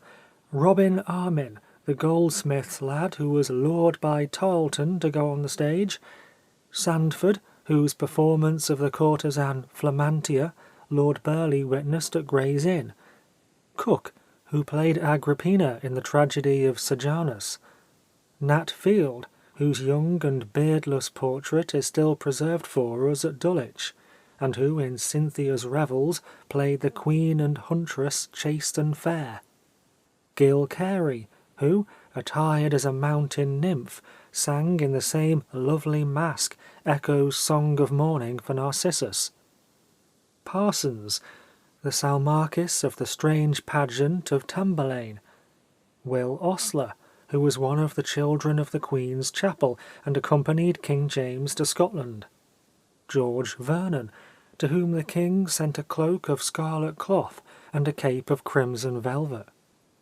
Alec Goff, who performed the part of Canis, Vespasian's concubine, in Massinger's Roman Actor, and 3 years later that of Acanthe in the same dramatist's Picture, Barrett, the heroine of Richard's Tragedy of Messalina, Dickie Robinson, a very pretty fellow, Ben Jonson tells us, who was a member of Shakespeare's company and was known for his exquisite taste in costume, as well as for his love of woman's apparel, Salathiel Pavey, whose early and tragic death Jonson mourned in one of the sweetest threnodies of our literature, Arthur Saville, who was one of the players of Prince Charles, and took a girl's part in a comedy by Marmion, Stephen Hamerton, a most noted and beautiful woman actor, whose pale oval face, with its heavy-lidded eyes and somewhat sensuous mouth,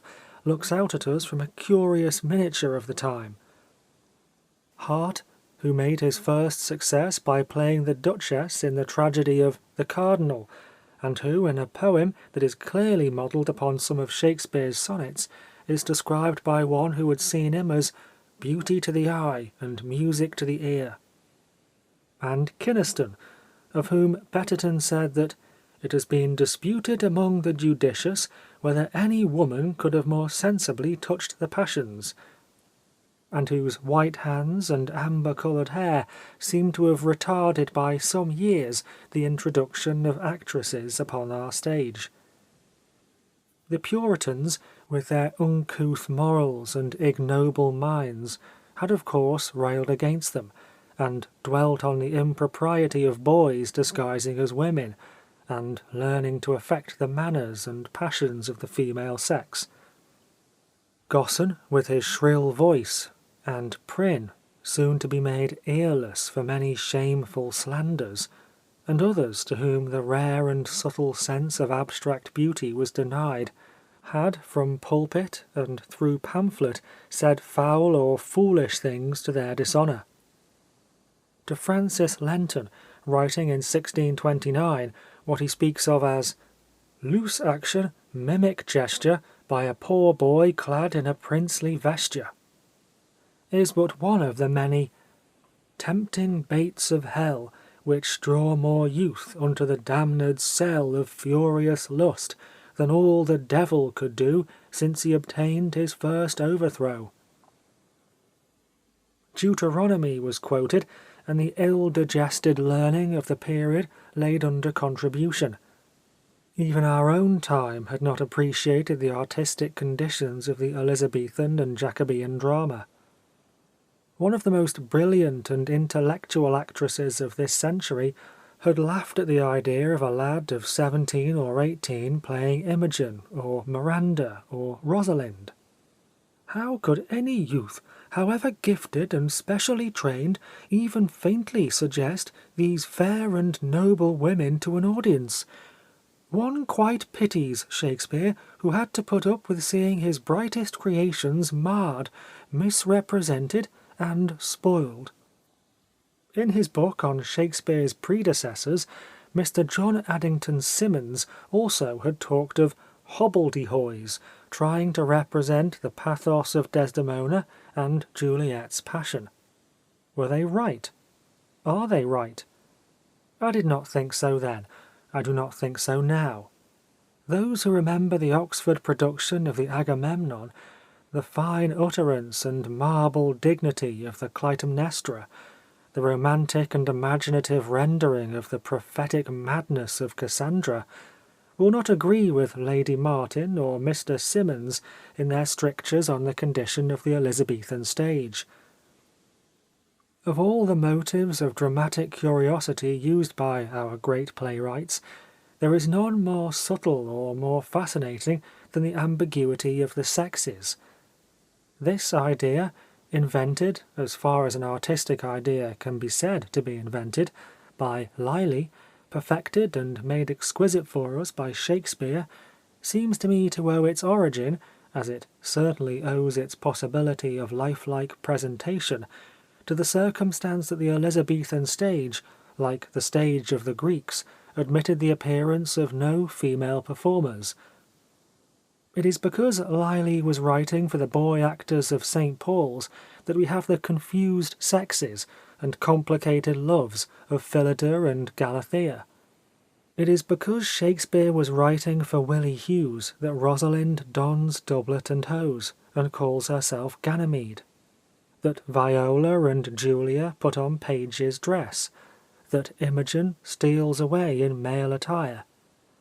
To say that only a woman can portray the passions of a woman, and that therefore no boy can play Rosalind, is to rob the art of acting of all claim to objectivity, and to assign to the mere accident of sex what properly belongs to imaginative insight and creative energy. Indeed, if sex be an element in artistic creation, it might rather be urged that the delightful combination of wit and romance which characterizes so many of Shakespeare's heroines was at least occasioned, if it was not actually caused, by the fact that the players of these parts were lads and young men, whose passionate purity, quick mobile fancy, and healthy freedom from sentimentality can hardly fail to have suggested a new and delightful type of girlhood or of womanhood.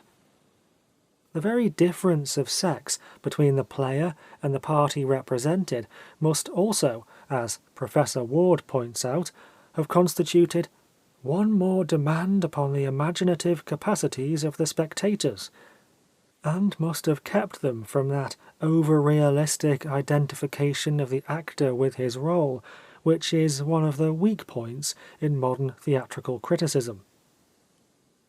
This, too, must be granted, that it was to these boy actors that we owe the introduction of those lovely lyrics that star the plays of Shakespeare, Dekker, and so many of the dramatists of the period, those snatches of bird-like or god-like song, as Mr. Swinburne calls them.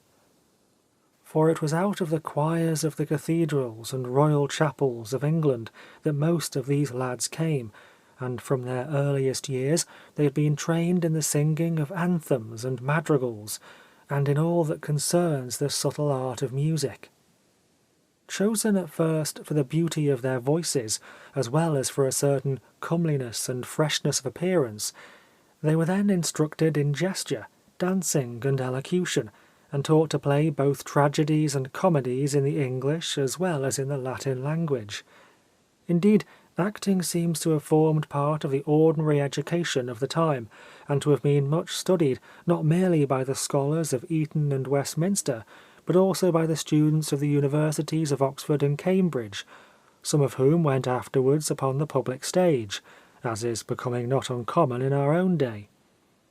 The great actors, too, had their pupils and apprentices, who were formally bound over to them by legal warrant, to whom they imparted the secrets of their craft, and who were so much valued that we read of Henslowe, one of the managers of the Rose Theatre, buying a trained boy of the name of James Bristow for 8 pieces of gold. The relations that existed between the masters and their pupils seem to have been of the most cordial and affectionate character. Robin Armin was looked upon by Tarleton as his adopted son, and in a will dated the 4th day of May, Anno Domini 1605, Augustine Phillips, Shakespeare's dear friend and fellow actor, bequeathed to one of his apprentices his purple cloak, sword, and dagger, his bass viol, and much rich apparel, and to another a sum of money and many beautiful instruments of music, to be delivered unto him at the expiration of his term of years in his indenture of apprenticehood. Now and then, when some daring actor kidnapped a boy for the stage, there was an outcry or an investigation.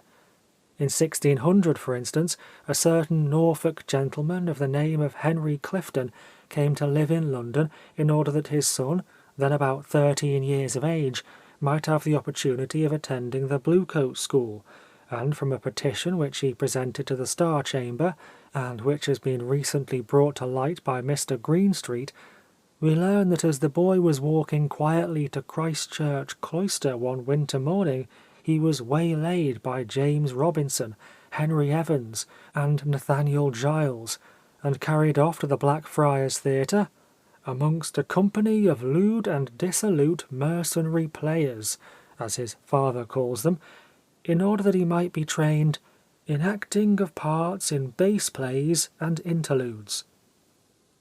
Hearing of his son's misadventure, Mr. Clifton went down at once to the theatre and demanded his surrender, but the said Nathaniel Giles, James Robinson, and Henry Evans most arrogantly then and there answered that they had authority sufficient so to take any nobleman's son in this land, and, handing the young schoolboy a scroll of paper containing part of one of their said plays and interludes, commanded him to learn it by heart. Through a warrant issued by Sir John Fortescue, however, the boy was restored to his father the next day, and the Court of Star Chamber seems to have suspended or cancelled Evan's privileges. The fact is that, following a precedent set by Richard III, Elizabeth had issued a commission authorizing certain persons to impress into her service all boys who had beautiful voices, that they might sing for her in her chapel royal, and Nathaniel Giles, her chief commissioner, finding that he could deal profitably with the managers of the Globe Theatre, agreed to supply them with personable and graceful lads for the playing of female parts, under colour of taking them for the Queen's service. The actors accordingly had a certain amount of legal warrant on their side, and it is interesting to note that many of the boys whom they carried off from their schools or homes, such as Salathiel Pavey, Nat Field, and Alvery Trussell, became so fascinated by their new art that they attached themselves permanently to the theatre and would not leave it. Once it seemed as if girls were to take the place of boys upon the stage, and amongst the christenings chronicled in the registers of St. Giles, Cripplegate, occurs the following strange and suggestive entry. Comedia, base-born, daughter of Alice Bowker and William Johnson, one of the Queen's players, 10th of February, 1589. But the child upon whom such high hopes had been built died at 6 years of age, and when, later on, some French actresses came over and played at Blackfriars, we learn that they were hissed, hooted, and pippin-pelted from the stage. I think that, from what I've said above, we need not regret this in any way.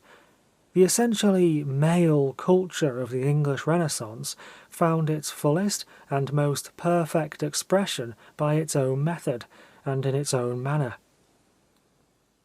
I remember I used to wonder at this time what had been the social position and early life of Willie Hughes before Shakespeare had met with him. My investigations into the history of the boy actors had made me curious of every detail about him. Had he stood in the carved stall of some gilded choir, reading out of a great book painted with square scarlet notes and long black key lines? We know from the sonnets how clear and pure his voice was, and what skill he had in the art of music. Noble gentlemen, such as the Earl of Leicester and Lord Oxford, had companies of boy-players in their service, as part of their household. When Leicester went to the Netherlands in 1585, he brought with him a certain Will, described as a player. Was this Willie Hughes?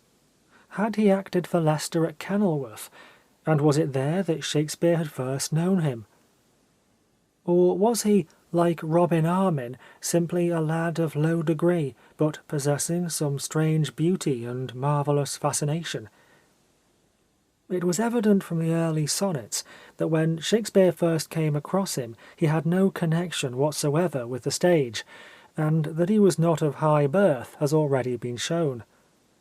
I began to think of him not as the delicate chorister of a royal chapel, not as a petted minion trained to sing and dance in Leicester's stately masque, but as some fair-haired English lad, whom in one of London's hurrying streets, or on Windsor's green silent meadows, Shakespeare had seen and followed, recognizing the artistic possibilities that lay hidden in so comely and gracious a form, and divining by a quick and subtle instinct what an actor the lad would make could he be induced to go upon the stage.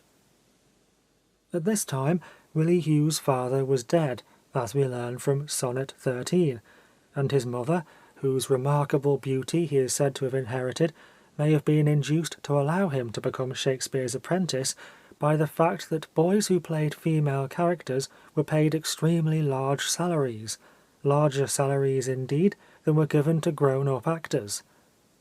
Shakespeare's apprentice, at any rate, we know that he became, and we know what a vital factor he was in the development of Shakespeare's art.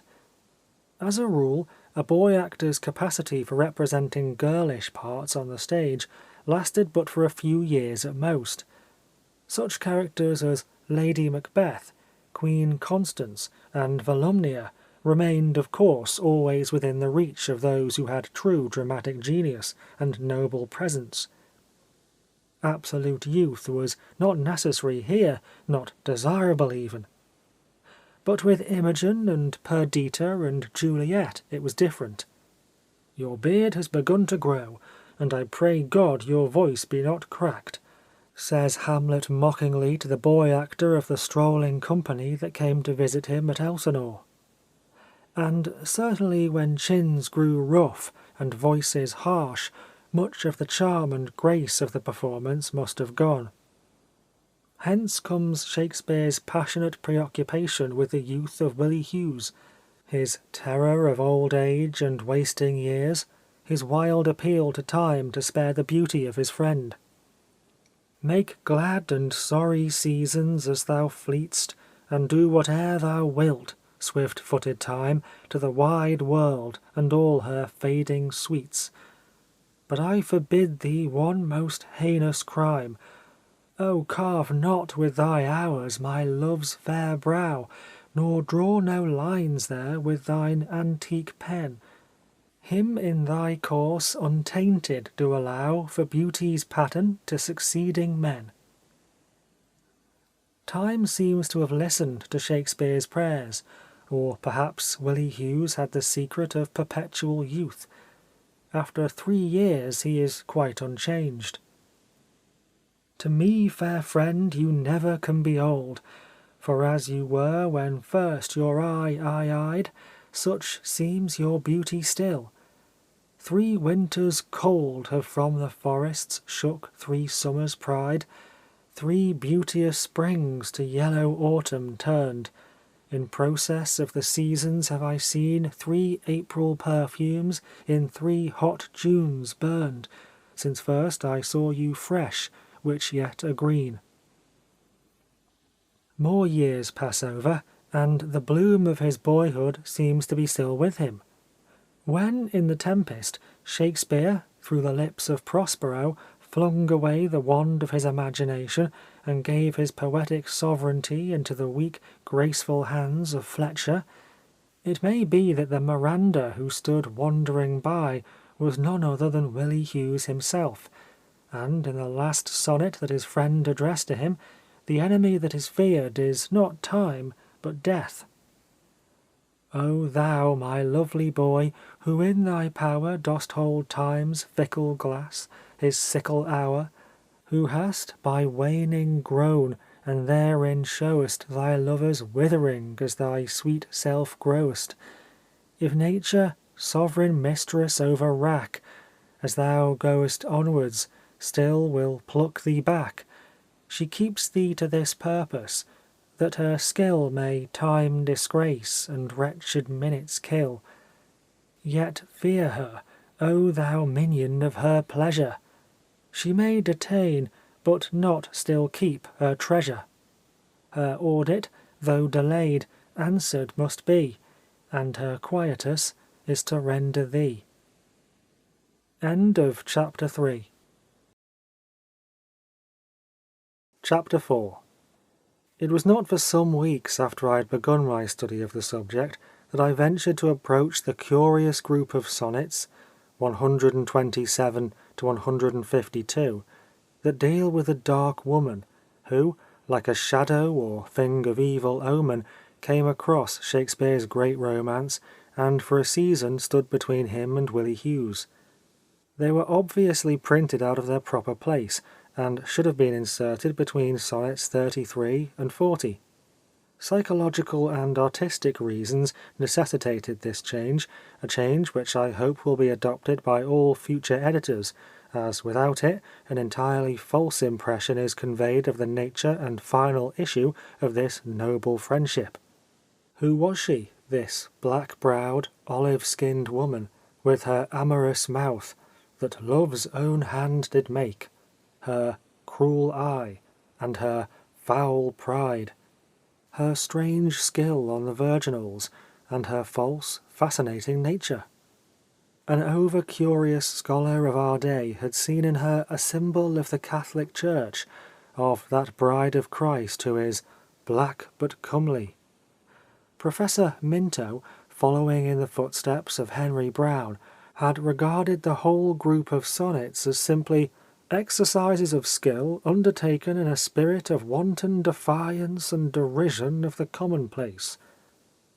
Mr. Gerald Massey, without any historical proof or probability, had insisted that they were addressed to the celebrated Lady Rich, the Stella of Sir Philip Sidney's sonnets, the Philoclea of his Arcadia, and that they contained no personal revelation of Shakespeare's life and love, having been written in Lord Pembroke's name and at his request.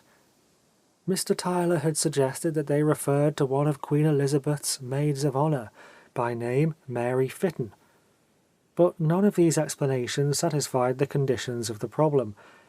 The woman that came between Shakespeare and Willie Hughes was a real woman, black-haired and married, and of evil repute. Lady Rich's fame was evil enough, it is true, but her hair was of fine threads of finest gold, in curled knots man's thought to hold, and her shoulders like white doves perching. She was, as King James said to her lover, Lord Mountjoy, a fair woman with a black soul. As for Mary Fitton, we know that she was unmarried in 1601, the time when her amour with Lord Pembroke was discovered, and besides, any theory that connected Lord Pembroke with the sonnets were, as Cyril Graham had shown, put entirely out of court by the fact that Lord Pembroke did not come to London till they had been actually written and read by Shakespeare to his friends. It was not, however, her name that interested me. I was content to hold with Professor Dowden that to the eyes of no diver among the wrecks of time will that curious talisman gleam. What I wanted to discover was the nature of her influence over Shakespeare, as well as the characteristics of her personality. Two things were certain. She was much older than the poet, and the fascination that she exercised over him was at first purely intellectual.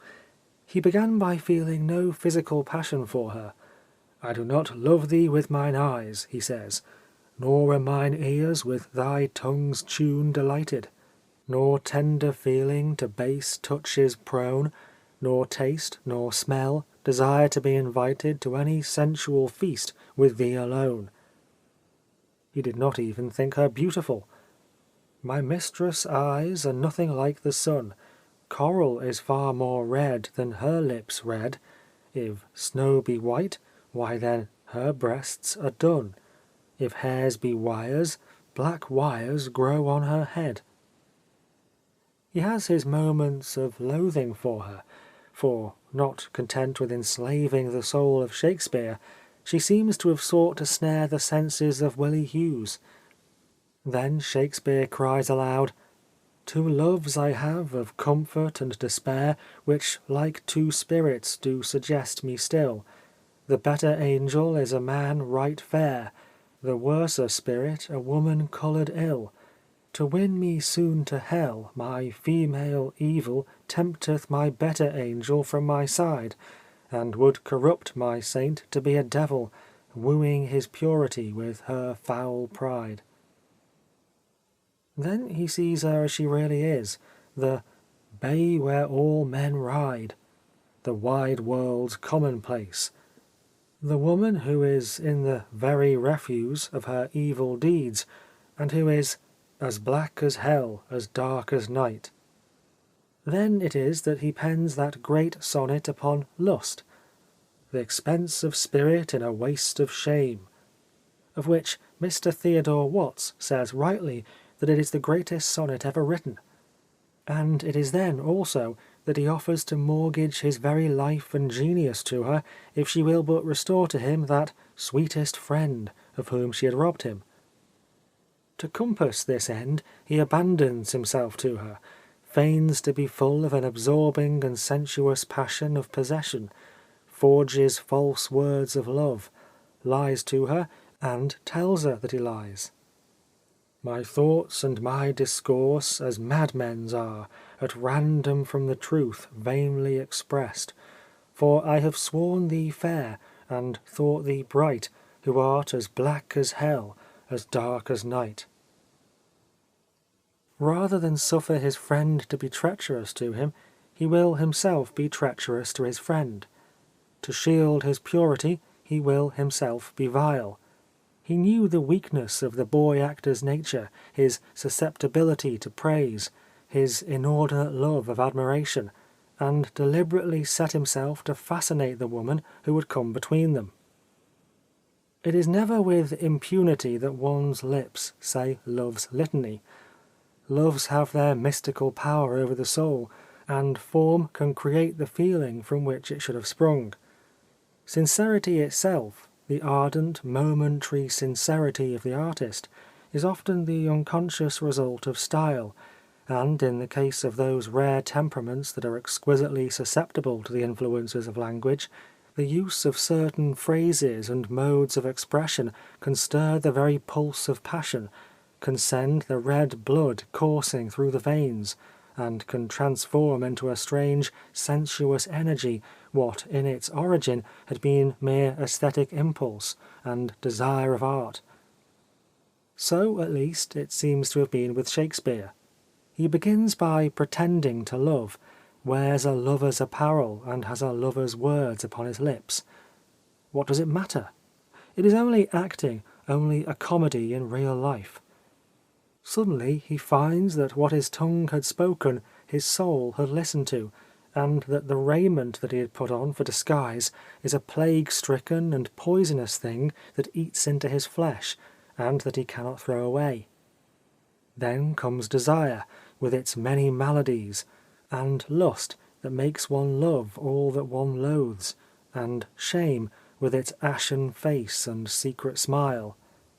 He is enthralled by this dark woman, is for a season separated from his friend, and becomes the vassal wretch of one whom he knows to be evil and perverse and unworthy of his love, as of the love of Willie Hughes. "Oh, from what power," he says, "hast thou this powerful might, with insufficiency my heart to sway? To make me give the lie to my true sight, and swear that brightness does not grace the day? Whence hast thou this becoming of things ill, that in the very refuse of thy deeds there is such strength and warrantise of skill, that, in my mind, thy worst all best exceeds?" He is keenly conscious of his own degradation, and finally, realizing that his genius is nothing to her compared to the physical beauty of the young actor, he cuts with a quick knife the bond that binds him to her, and in this bitter sonnet bids her farewell. In loving thee thou know'st I am forsworn, but thou art twice forsworn to me love-swearing. In act thy bed vow broke, and new faith torn, in vowing new hate after new love-bearing. But why of 2 oaths breach do I accuse thee, when I break 20? I am perjured most, for all my vows are oaths but to misuse thee, and all my honest faith in thee is lost, for I have sworn deep oaths of thy deep kindness, oaths of thy love, thy truth, thy constancy, and to enlighten thee gave eyes to blindness, or made them swear against the things they see. For I have sworn thee fair, more perjured I to swear against the truth, so foul a lie. His attitude towards Willie Hughes in the whole matter shows at once the fervour and the self-abnegation of the great love he bore him. There is a poignant touch of pathos in the close of this sonnet. Those pretty wrongs that liberty commits, when I am sometime absent from thy heart, thy beauty and thy years full well befits, for still temptation follows where thou art. Gentle thou art, and therefore to be won, beauteous thou art, therefore to be assailed. And when a woman woos, what woman's son will sourly leave her till she have prevailed? Ay me, but yet thou mightst my seat forbear, and chide thy beauty and thy straying youth, who lead thee in their riot even there, where thou art forced to break a twofold truth. Hers, by thy beauty tempting her to thee, thine, by thy beauty, being false to me. But here he makes it manifest that his forgiveness was full and complete. No more be grieved at that which thou hast done. Roses have thorns, and silver fountains mud. Clouds and eclipses stain both moon and sun, and loathsome canker lives in sweetest bud. All men make faults, and even I in this, authorizing thy trespass with compare, myself corrupting, salving thy amiss, excusing thy sins more than thy sins are. For to thy sensual fault I bring incense, thy adverse party is thy advocate, and 'gainst myself a lawful plea commence. Such civil war is in my love and hate, that I an accessory needs must be to that sweet thief which sourly robs from me. Shortly afterwards Shakespeare left London for Stratford, Sonnets 43 to 52, and when he returned, Willie Hughes seems to have grown tired of the woman who for a little while had fascinated him.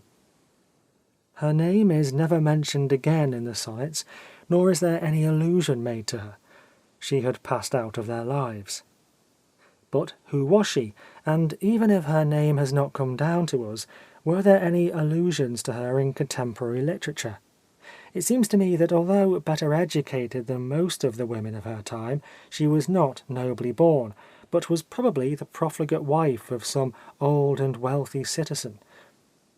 We know that women of this class, which was then first rising into social prominence, were strangely fascinated by the new art of stage playing. They were to be found almost every afternoon at the theatre when dramatic performances were being given, and the actors' remonstrance is eloquent on the subject of their amours with the young actors. Cranley, in his Amanda, tells us of one who loved to mimic the actors' disguises, appearing one day embroidered, laced, perfumed, in glittering show, as brave as any countess, and the next day all in mourning black and sad. Now in the grey cloak of a country wench, and now in the neat habit of a citizen. She was a curious woman, more changeable and wavering than the moon, and the books that she loved to read were Shakespeare's Venus and Adonis, Beaumont's Salmachus and Hermaphroditus, amorous pamphlets, and songs of love and sonnets exquisite. These sonnets, that were to her the books of her devotion, were surely none other but Shakespeare's own, for the whole description reads like the portrait of the woman who fell in love with Willie Hughes, and, lest we should have any doubt on the subject, Cranley, borrowing Shakespeare's play on words, tells us that, in her Proteus-like strange shapes, she is one who changes hues with the chameleon. Manningham's Table Book also contains a clear allusion to the same story. Manningham was a student at the Middle Temple with Sir Thomas Overbury and Edmund Curll, whose chambers he seems to have shared, and his diary is still preserved among the Harleian manuscripts at the British Museum, a small 12mo book written in a fair and tolerably legible hand, and containing many unpublished anecdotes about Shakespeare, Sir Walter Raleigh, Spenser, Ben Jonson, and others. The dates, which are inserted with much care, extend from January 1600-1601 to April 1603, and under the heading March 13th, 1601, Manningham tells us that he heard from a member of Shakespeare's company that a certain citizen's wife, being at the Globe Theatre one afternoon, fell in love with one of the actors, and grew so far in liking with him that before she went from the play she appointed him to come that night unto her. But that Shakespeare, overhearing their conclusion, anticipated his friend and came first to the lady's house, went before and was entertained, as Manningham puts it, with some added looseness of speech which it is unnecessary to quote. It seemed to me that we had here a common and distorted version of the story that is revealed to us in the sonnets, the story of the dark woman's love for Willie Hughes, and Shakespeare's mad attempt to make her love him in his friend's stead. It was not, of course, necessary to accept it as absolutely true in every detail. According to Manningham's informant, for instance, the name of the actor in question was not Willie Hughes, but Richard Burbage. Tavern gossip, however, is proverbially inaccurate, and Burbage was, no doubt, dragged into the story to give point to the foolish jest about William the Conqueror and Richard III, with which the entry in Manningham's diary ends. Burbage was our first great tragic actor, but it needed all his genius to counterbalance the physical defects of low stature and corpulent figure under which he laboured, and he was not the sort of man who would have fascinated the dark woman of the sonnets, or would have cared to be fascinated by her. There was no doubt that Willie Hughes was referred to, and the private diary of a young law student of the time thus curiously corroborated Cyril Graham's wonderful guess at the secret of Shakespeare's great romance. Indeed, when taken in conjunction with Amanda, Manningham's Table Book seemed to me to be an extremely strong link in the chain of evidence, and to place the new interpretation of the sonnets on something like a secure historic basis. The fact that Cranley's poem was not published till after Shakespeare's death being really rather in favour of this view, as it was not likely that he would have ventured during the lifetime of the great dramatist to revive the memory of this tragic and bitter story. The passion for the Dark Lady also enabled me to fix with still greater certainty the date of the sonnets. From internal evidence, from the characteristics of language, style, and the like, it was evident that they belonged to Shakespeare's early period, the period of Love's Labour's Lost and Venus and Adonis. With the play, indeed, they are intimately connected. They display the same delicate euphuism, the same delight in fanciful phrase and curious expression, the artistic wilfulness and studied graces of the same fair tongue, conceits expositor. Rosaline, the whitely wanton with a velvet brow, with 2 pitch-balls stuck in her face for eyes, who is born to make black fair, and whose favour turns the fashion of the days, is the dark lady of the sonnets who makes black beauty's successive heir. In the comedy, as well as in the poems, We have that half-sensuous philosophy that exalts the judgment of the senses above all slower, more toilsome means of knowledge. And Browne is perhaps, as Mr. Pater suggests, a reflex of Shakespeare himself, when he has just become able to stand aside from and estimate the first period of his poetry. Now, though Love's Labour's Lost was not published till 1598, when it was brought out, newly corrected and augmented, by Cuthbert Burby, there is no doubt that it was written and produced on the stage at a much earlier date, probably, as Professor Dowden points out, in 1588-1589. If this be so, it is clear that Shakespeare's first meeting with Willie Hughes must have been in 1585, and it is just possible that this young actor may, after all, have been in his boyhood the musician of Lord Essex. It is clear, at any rate, that Shakespeare's love for the Dark Lady must have passed away before 1594. In this year there appeared, under the editorship of Hadrian Durrell, that fascinating poem, or series of poems, Willoughby his Avisa, which is described by Mr. Swinburne as the one contemporary book which has been supposed to throw any direct or indirect light on the mystic matter of the sonnets. In it we learn how a young gentleman of St. John's College, Oxford, by name Henry Willoughby, fell in love with a woman so fair and chaste that he called her Avisa, either because such beauty as hers had never been seen, or because she fled like a bird from the snare of his passion, and spread her wings for flight when he ventured but to touch her hand. Anxious to win his mistress, he consults his familiar friend W.S., who not long before had tried the courtesy of the like passion, and was now newly recovered of the like infection. Shakespeare encourages him in the siege that he is laying to the castle of beauty, telling him that every woman is to be wooed, and every woman to be won, views this loving comedy from far off, in order to see whether it would sort to a happier end for this new actor than it did for the old player, and enlargeth the wound with the sharp razor of a willing conceit, feeling the purely aesthetic interest of the artist in the moods and emotions of others. It is unnecessary, however, to enter more fully into this curious passage in Shakespeare's life, as all that I wanted to point out was that in 1594 he had been cured of his infatuation for the Dark Lady, and had already been acquainted for at least 3 years with Willie Hughes. My whole scheme of the sonnets was now complete, and, by placing those that refer to the Dark Lady in their proper order and position, I saw the perfect unity and completeness of the whole. The drama, for indeed they formed a drama and a soul's tragedy of fiery passion and of noble thought, is divided into 4 scenes or acts.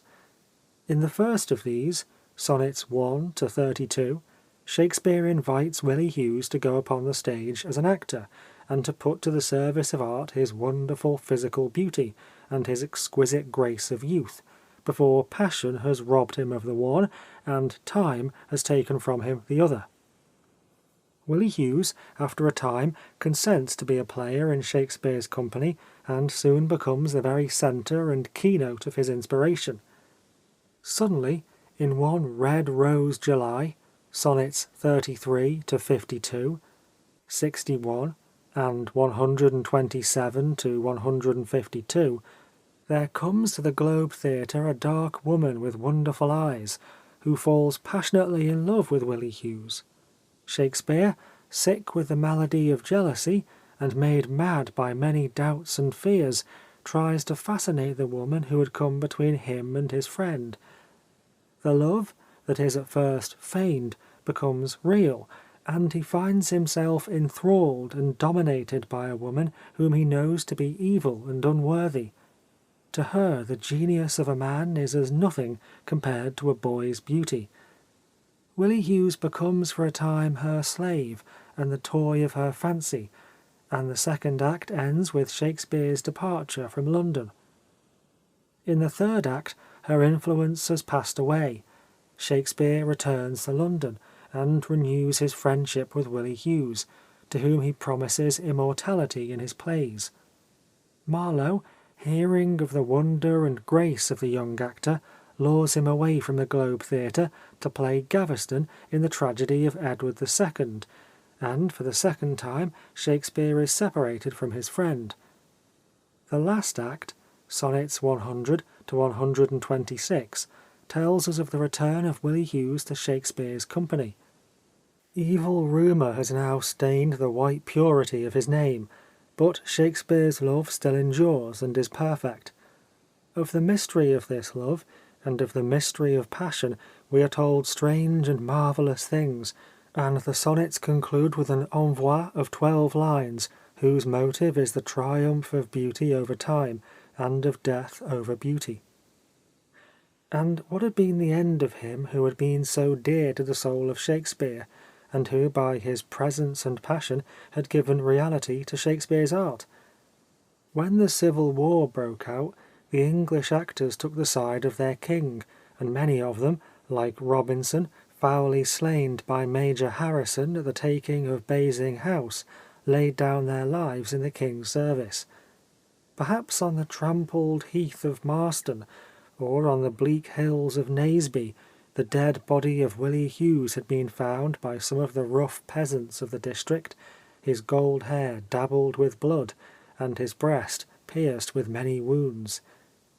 Or it may be that the plague, which was very frequent in London at the beginning of the 17th century, and was indeed regarded by many of the Christians as a judgment sent on the city for its love of vain plays and idolatrous shows, had touched the lad while he was acting, and he had crept home to his lodging to die there alone, Shakespeare being far away at Stratford, and those who had flocked in such numbers to see him, the gazers, whom, as the sonnets tell us, he had led astray, being too much afraid of contagion to come near him.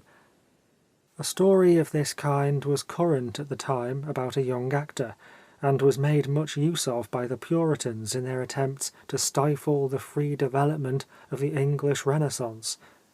Yet surely, had this actor been Willie Hughes, tidings of his tragic death would have been speedily brought to Shakespeare as he lay dreaming under the mulberry tree in his garden at New Place, and in an elegy as sweet as that written by Milton on Edward King, he would have mourned for the lad who had brought such joy and sorrow into his life, and whose connection with his art had been of so vital and intimate a character. Something made me feel certain that Willie Hughes had survived Shakespeare, and had fulfilled in some measure the high prophecies the poet had made about him, and one evening the true secret of his end flashed across me. He had been one of those English actors who, in 1611, the year of Shakespeare's retirement from the stage, went across sea to Germany and played before the great Duke Henry Julius of Brunswick, himself a dramatist of no mean order, and at the court of that strange Elector of Brandenburg, who was so enamoured of beauty that he was said to have bought for his weight in amber the young son of a travelling Greek merchant, and to have given pageants in honour of his slave all through that dreadful famine year of 1606-1607, when the people died of hunger in the very streets of the town, and for the space of 7 months there was no rain. The library at Cassel contains to the present day a copy of the first edition of Marlowe's Edward II, the only copy in existence, Mr. Bullen tells us. Who could have brought it to that town but he who had created the part of the king's minion, and for whom indeed it had been written? Those stained and yellow pages had once been touched by his white hands. We also know that Romeo and Juliet, a play specially connected with Willie Hughes, was brought out at Dresden in 1613, along with Hamlet and King Lear, and certain of Marlowe's plays, and it was surely to none other than Willie Hughes himself that in 1617 the death mask of Shakespeare was brought by one of the suite of the English ambassador, pale token of the passing away of the great poet who had so dearly loved him. Indeed, there was something peculiarly fitting in the idea that the boy actor, whose beauty had been so vital an element in the realism and romance of Shakespeare's art, had been the first to have brought to Germany the seed of the new culture, and was, in his way, the precursor of the Aufklärung or illumination of the 18th century. That splendid movement which, though begun by Lessing and Herder, and brought to its full and perfect issue by Goethe, was in no small part helped on by a young actor, Friedrich Schroeder, who awoke the popular consciousness, and by means of the feigned passions and mimetic methods of the stage, showed the intimate, the vital connection between life and literature. If this was so, and there was certainly no evidence against it, it was not improbable that Willie Hughes was one of those English comedians, mimi quidam ex Britannia, as the old chronicle calls them, who were slain at Nuremberg in a sudden uprising of the people, and were secretly buried in a little vineyard outside the city by some young men, who had found pleasure in their performances, and of whom some had sought to be instructed in the mysteries of the new art. Certainly no more fitting place could there be for him to whom Shakespeare said, "Thou art all my art," than this little vineyard outside the city walls. For was it not from the sorrows of Dionysus that tragedy sprang? Was not the light laughter of comedy, with its careless merriment and quick replies, first heard on the lips of the Sicilian vine-dressers? Nay, did not the purple and red stain of the wine froth on face and limbs give the first suggestion of the charm and fascination of disguise? The desire for self-concealment, the sense of the value of objectivity, thus showing itself in the rude beginnings of the art. At any rate, wherever he lay, whether in the little vineyard at the gate of the Gothic town, or in some dim London churchyard amidst the roar and bustle of our great city, no gorgeous monument marked his resting place. His true tomb, as Shakespeare saw, was the poet's verse, his true monument the permanence of the drama. So had it been with others whose beauty had given a new creative impulse to their age.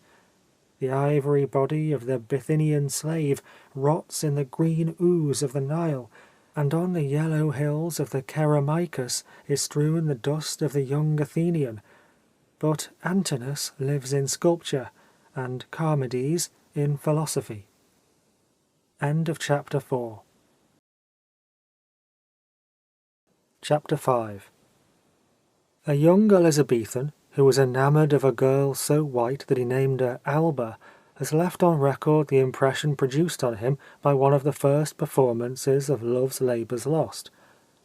Admirable though the actors were, and they played in cunning wise, he tells us, especially those who took the lovers' parts, he was conscious that everything was feigned, that nothing came from the heart, that though they appeared to grieve, they felt no care, and were merely presenting a show in jest. Yet suddenly this fanciful comedy of unreal romance became to him, as he sat in the audience, the real tragedy of his life. The moods of his own soul seemed to have taken shape and substance, and to be moving before him. His grief had a mask that smiled, and his sorrow wore gay raiment. Behind the bright and quickly changing pageant of the stage he saw himself, as one sees one's image in a fantastic glass.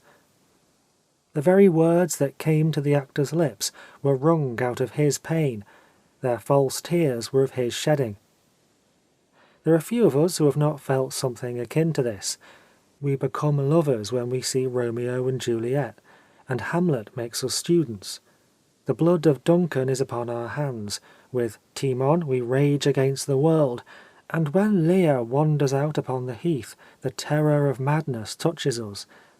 Ours is the white sinlessness of Desdemona, and ours also the sin of Iago. Art, even the art of fullest scope and widest vision, can never really show us the external world. All that it shows us is our own soul, the one world of which we have any real cognizance. And the soul itself, the soul of each one of us, is to each one of us a mystery. It hides in the dark and broods, and consciousness cannot tell us of its workings.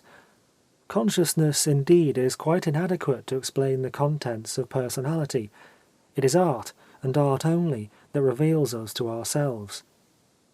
We sit at the play with the woman we love, or listen to the music in some Oxford garden, or stroll with our friend through the cool galleries of the Pope's house at Rome, and suddenly we become aware that we have passions of which we have never dreamed, thoughts that make us afraid, pleasures whose secret has been denied to us, sorrows that have been hidden from our tears.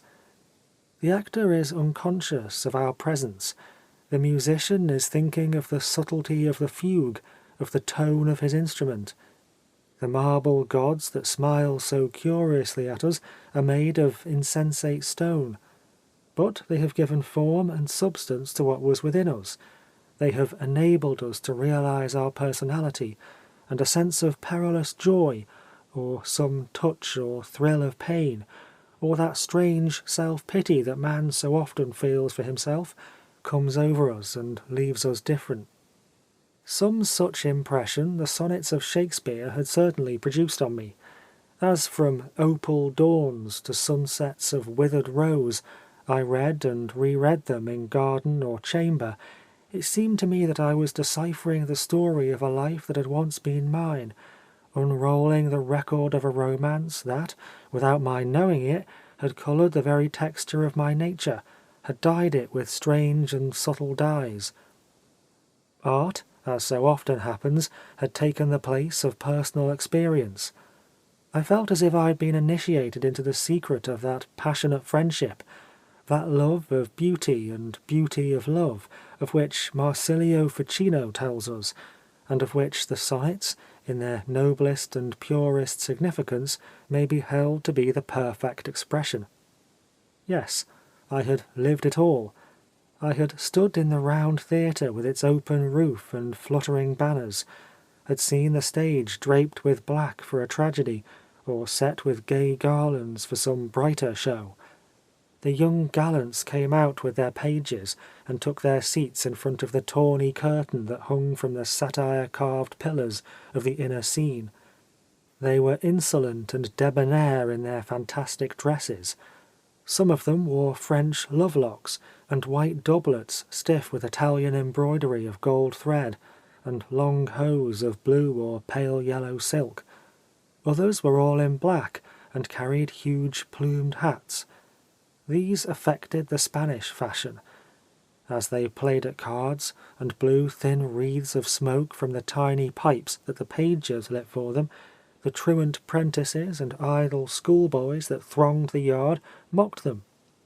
But they only smiled at each other. In the side boxes some masked women were sitting. One of them was waiting with hungry eyes and bitten lips for the drawing back of the curtain. As the trumpet sounded for the third time, she leant forward, and I saw her olive skin and raven's wing hair. I knew her. She had marred for a season the great friendship of my life, yet there was something about her that fascinated me. The play changed according to my mood. Sometimes it was Hamlet. Taylor acted the prince, and there were many who wept when Ophelia went mad. Sometimes it was Romeo and Juliet. Burbage was Romeo. He hardly looked the part of the young Italian, but there was a rich music in his voice, and passionate beauty in every gesture. I saw As You Like It, and Cymbeline, and Twelfth Night, and in each play there was someone whose life was bound up into mine, who realized for me every dream and gave shape to every fancy. How gracefully he moved! The eyes of the audience were fixed on him. And yet it was in this century that it all happened. I had never seen my friend, but he had been with me for many years, and it was to his influence that I had owed my passion for Greek thought and art, and indeed all my sympathy with the Hellenic spirit. Philosophein met erotos. How that phrase had stirred me in my Oxford days! I did not understand then why it was so. But I knew now.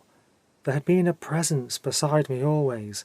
Its silver feet had trod night's shadowy meadows, and the white hands had moved aside the trembling curtains of the dawn. It had walked with me through the grey cloisters, and when I sat reading in my room it was there also. What though I had been unconscious of it? The soul had a life of its own, and the brain its own sphere of action. There was something within us that knew nothing of sequence or extension, and yet, like the philosopher of the ideal city, was the spectator of all time and of all existence. It had senses that quickened, passions that came to birth, spiritual ecstasies of contemplation, ardours of fiery-coloured love. It was we who were unreal, and our conscious life was the least important part of our development. The soul, the secret soul, was the only reality. How curiously it had all been revealed to me. A book of sonnets, published nearly 300 years ago, written by a dead hand and in honour of a dead youth, had suddenly explained to me the whole story of my soul's romance. I remembered how, once in Egypt, I had been present at the opening of a frescoed coffin that had been found in one of the basalt tombs at Thebes. Inside there was the body of a young girl swathed in tight bands of linen and with a gilt mask over the face. As I stooped down to look at it, I had seen that one of the little withered hands held a scroll of yellow papyrus covered with strange characters. How I wished now that I had had it read to me. It might have told me something more about the soul that hid within me, and had its mysteries of passion of which I was kept in ignorance. Strange that we knew so little about ourselves, and that our most intimate personality was concealed from us. Were we to look in tombs for our real life, and in art for the legend of our days? Week after week I pored over these poems, and each new form of knowledge seemed to me a mode of reminiscence. Finally, after 2 months had elapsed, I determined to make a strong appeal to Erskine to do justice to the memory of Cyril Graham, and to give to the world his marvellous interpretation of the sonnets, the only interpretation that thoroughly explained the problem. I have not any copy of my letter, I regret to say, nor have I been able to lay my hand upon the original, but I remember that I went over the whole ground, and covered sheets of paper with passionate reiteration of the arguments and proofs that my study had suggested to me. It seemed to me that I was not merely restoring Cyril Graham to his proper place in literary history, but rescuing the honour of Shakespeare himself from the tedious memory of a commonplace intrigue. I put into the letter all my enthusiasm. I put into the letter all my faith. No sooner, in fact, had I sent it off than a curious reaction came over me. It seemed to me that I had given away my capacity for belief in the Willie Hughes theory of the sonnets, that something had gone out of me, as it were, and that I was perfectly indifferent to the whole subject. What was it that had happened? It is difficult to say. Perhaps, by finding perfect expression for a passion, I had exhausted the passion itself. Emotional forces, like the forces of physical life, have their positive limitations. Perhaps the mere effort to convert anyone to a theory involves some sort of renunciation of the power of credence. Influence is simply a transference of personality, a mode of giving away what is most precious to oneself, and its exercise produces a sense, and it may be a reality, of loss. Every disciple takes away something from his master. Or perhaps I had become tired of the whole thing, wearied of its fascination, and, my enthusiasm having burnt out, my reason was left to its own unimpassioned judgment. However it came about, and I cannot pretend to explain it, there was no doubt that Willie Hughes suddenly became to me a mere myth, an idle dream, the boyish fancy of a young man who, like most ardent spirits, was more anxious to convince others than to be himself convinced. I must admit that this was a bitter disappointment to me. I had gone through every phase of this great romance. I had lived with it, and it had become part of my nature. How was it that it had left me? Had I touched upon some secret that my soul desired to conceal? Or was there no permanence in personality? Did things come and go through the brain, silently, swiftly, and without footprints, like shadows through a mirror? Were we at the mercy of such impressions as art or life chose to give us? It seemed to me to be so. It was at night time that this feeling first came to me. I had sent my servant out to post the letter to Erskine, and was seated at the window looking out at the blue and gold city. The moon had not yet risen, and there was only one star in the sky, but the streets were full of quickly moving and flashing lights, and the windows of Devonshire House were illuminated for a great dinner to be given to some of the foreign princes then visiting London. I saw the scarlet liveries of the royal carriages, and the crowd hustling about the sombre gates of the courtyard. Suddenly I said to myself, I have been dreaming, and all my life for these 2 months has been unreal. There was no such person as Willie Hughes. Something like a faint cry of pain came to my lips as I began to realize how I had deceived myself, and I buried my face in my hands, struck with a sorrow greater than any I had felt since boyhood. After a few moments I rose, and going into the library, took up the sonnets and began to read them. But it was all to no avail. They gave me back nothing of the feeling that I had brought to them. They revealed to me nothing of what I had found hidden in their lines. Had I merely been influenced by the beauty of the forged portrait, charmed by that Shelley-like face into faith and credence? Or, as Erskine had suggested, was it the pathetic tragedy of Cyril Graham's death that had so deeply stirred me? I could not tell. To the present day I cannot understand the beginning or the end of this strange passage in my life. However, as I had said some very unjust and bitter things to Erskine in my letter, I determined to go and see him as soon as possible, and make my apologies to him for my behaviour. Accordingly, the next morning I drove down to Birdcage Walk, where I found him sitting in his library, with the forged picture of Willie Hughes in front of him. "My dear Erskine," I cried, "I have come to apologize to you." "To apologize to me?" he said. "What for?" "For my letter," I answered. "You have nothing to regret in your letter," he said. "On the contrary, you have done me the greatest service in your power. You have shown me that Cyril Graham's theory is perfectly sound." I stared at him in blank wonder. "You don't mean to say that you believe in Willie Hughes?" I exclaimed. "Why not?" he rejoined. "You have proved the thing to me. Do you think I cannot estimate the value of evidence?" "But there is no evidence at all," I groaned, sinking into a chair. "When I wrote to you I was under the influence of a perfectly silly enthusiasm. I had been touched by the story of Cyril Graham's death, fascinated by his artistic theory, enthralled by the wonder and novelty of the whole idea. I see now that the theory is based on a delusion. The only evidence for the existence of Willie Hughes is that picture in front of you, and that picture is a forgery. Don't be carried away by mere sentiment in this matter. Whatever romance may have to say about the Willie Hughes theory, reason is dead against it." "I don't understand you," said Erskine, looking at me in amazement. "You have convinced me by your letter that Willie Hughes is an absolute reality. Why have you changed your mind? Or is all that you have been saying to me merely a joke?" "I cannot explain it to you," I rejoined. "But I see now that there is really nothing to be said in favour of Cyril Graham's interpretation. The sonnets may not be addressed to Lord Pembroke. They probably are not. But for heaven's sake, don't waste your time in a foolish attempt to discover a young Elizabethan actor who never existed, and to make a phantom puppet the centre of the great cycle of Shakespeare's sonnets." "I see you don't understand the theory," he replied.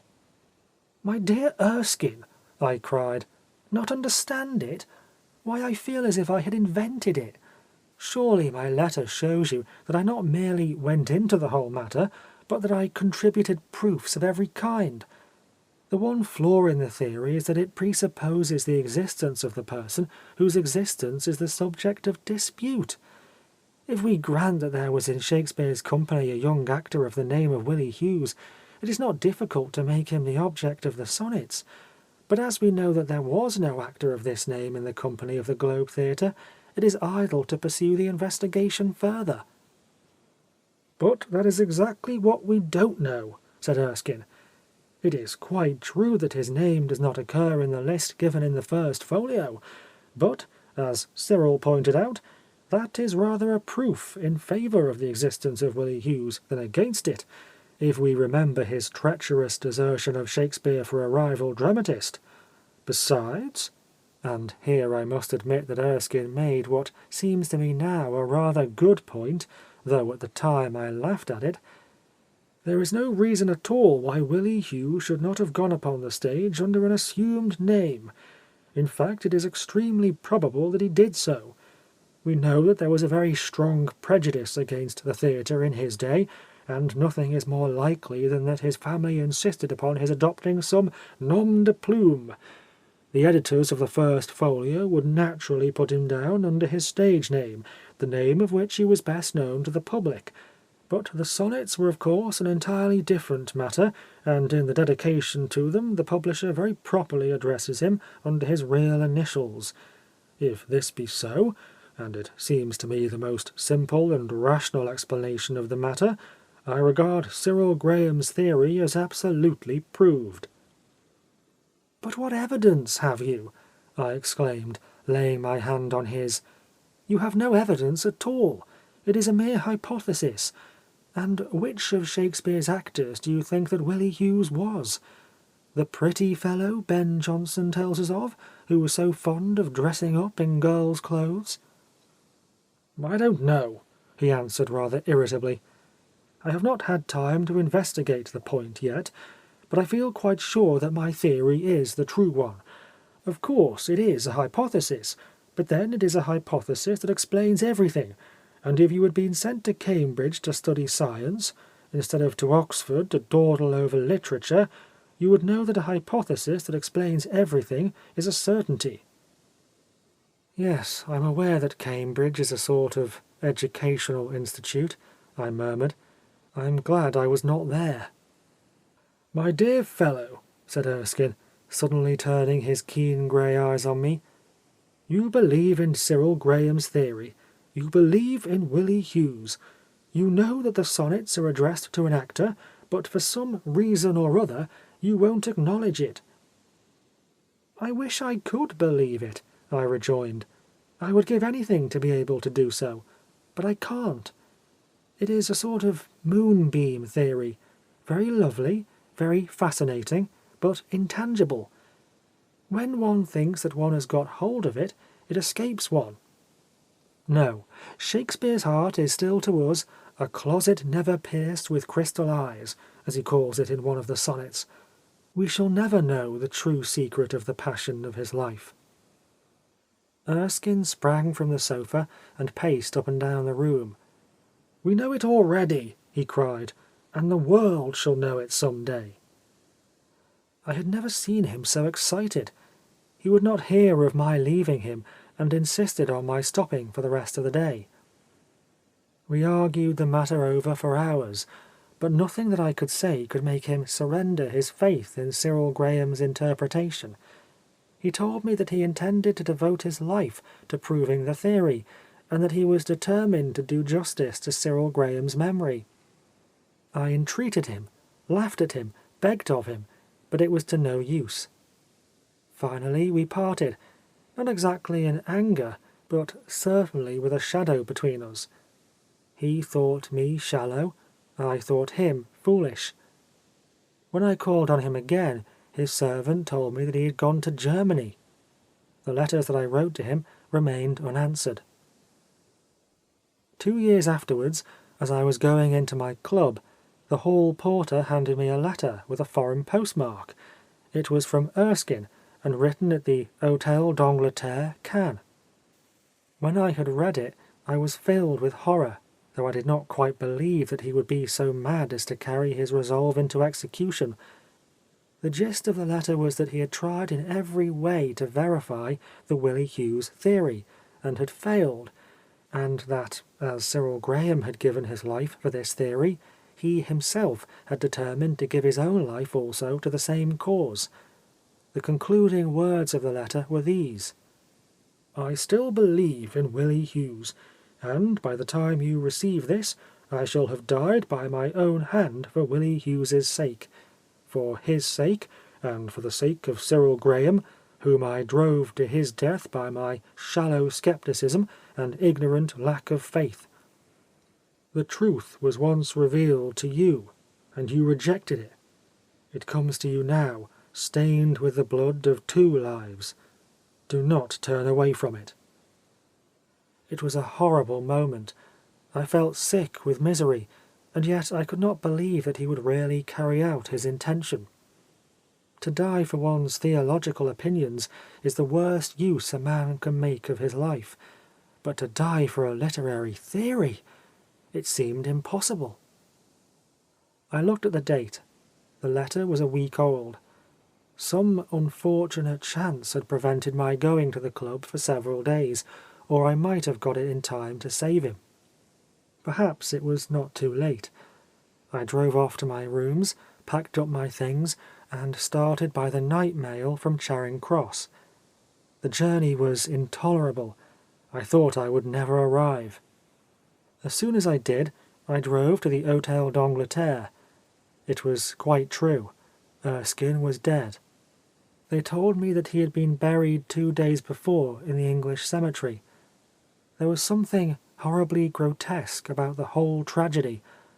I said all kinds of wild things, and the people in the hall looked curiously at me. Suddenly, Lady Erskine, in deep mourning, passed across the vestibule. When she saw me, she came up to me, murmured something about her poor son, and burst into tears. I led her into her sitting room. An elderly gentleman was there, reading a newspaper. It was the English doctor. We talked a great deal about Erskine, but I said nothing about his motive for committing suicide. It was evident that he had not told his mother anything about the reason that had driven him to so fatal, so mad an act. Finally, Lady Erskine rose and said, "George left you something as a memento. It was a thing he prized very much. I will get it for you." As soon as she had left the room, I turned to the doctor and said, "What a dreadful shock it must have been for Lady Erskine. I wonder that she bears it as well as she does." "Oh, she knew for months past that it was coming," he answered. "Knew it for months past?" I cried. "But why didn't she stop him? Why didn't she have him watched? He must have been out of his mind." The doctor stared at me. "I don't know what you mean," he said. "Well," I cried, "if a mother knows that her son is going to commit suicide—" "Suicide?" he answered. "Poor Erskine did not commit suicide. He died of consumption. He came here to die. The moment I saw him, I knew that there was no chance. One lung was almost gone, and the other was very much affected. 3 days before he died, he asked me was there any hope. I told him frankly that there was none, and that he had only a few days to live. He wrote some letters and was quite resigned, retaining his senses to the last." I got up from my seat, and going over to the open window, I looked out on the crowded promenade. I remember that the brightly coloured umbrellas and gay parasols seemed to me like huge fantastic butterflies fluttering by the shore of a blue metal sea, and that the heavy odour of violets that came across the garden made me think of that wonderful sonnet in which Shakespeare tells us that the scent of these flowers always reminded him of his friend. What did it all mean? Why had Erskine written me that extraordinary letter? Why, when standing at the very gate of death, had he turned back to tell me what was not true? Was Hugo right? Is affectation the only thing that accompanies a man up to the steps of the scaffold? Did Erskine merely want to produce a dramatic effect? That was not like him. It was more like something I might have done myself. No, He was simply actuated by a desire to reconvert me to Cyril Graham's theory, and he thought that if I could be made to believe that he too had given his life for it, I would be deceived by the pathetic fallacy of martyrdom. Poor Erskine! I had grown wiser since I had seen him. Martyrdom was to me merely a tragic form of skepticism, an attempt to realize by fire what one had failed to do by faith. No man dies for what he knows to be true. Men die for what they want to be true, for what some terror in their hearts tells them is not true. The very uselessness of Erskine's letter made me doubly sorry for him. I watched the people strolling in and out of the cafes and wondered if any of them had known him. The white dust blew down the scorched, sunlit road, and the feathery palms moved restlessly in the shaken air. At that moment Lady Erskine returned to the room carrying the fatal portrait of Willie Hughes. "When George was dying, he begged me to give you this," she said. As I took it from her, her tears fell on my hand. This curious work of art hangs now in my library, where it is very much admired by my artistic friends, one of whom has etched it for me. They have decided that it is not a clouet, but an ouvre.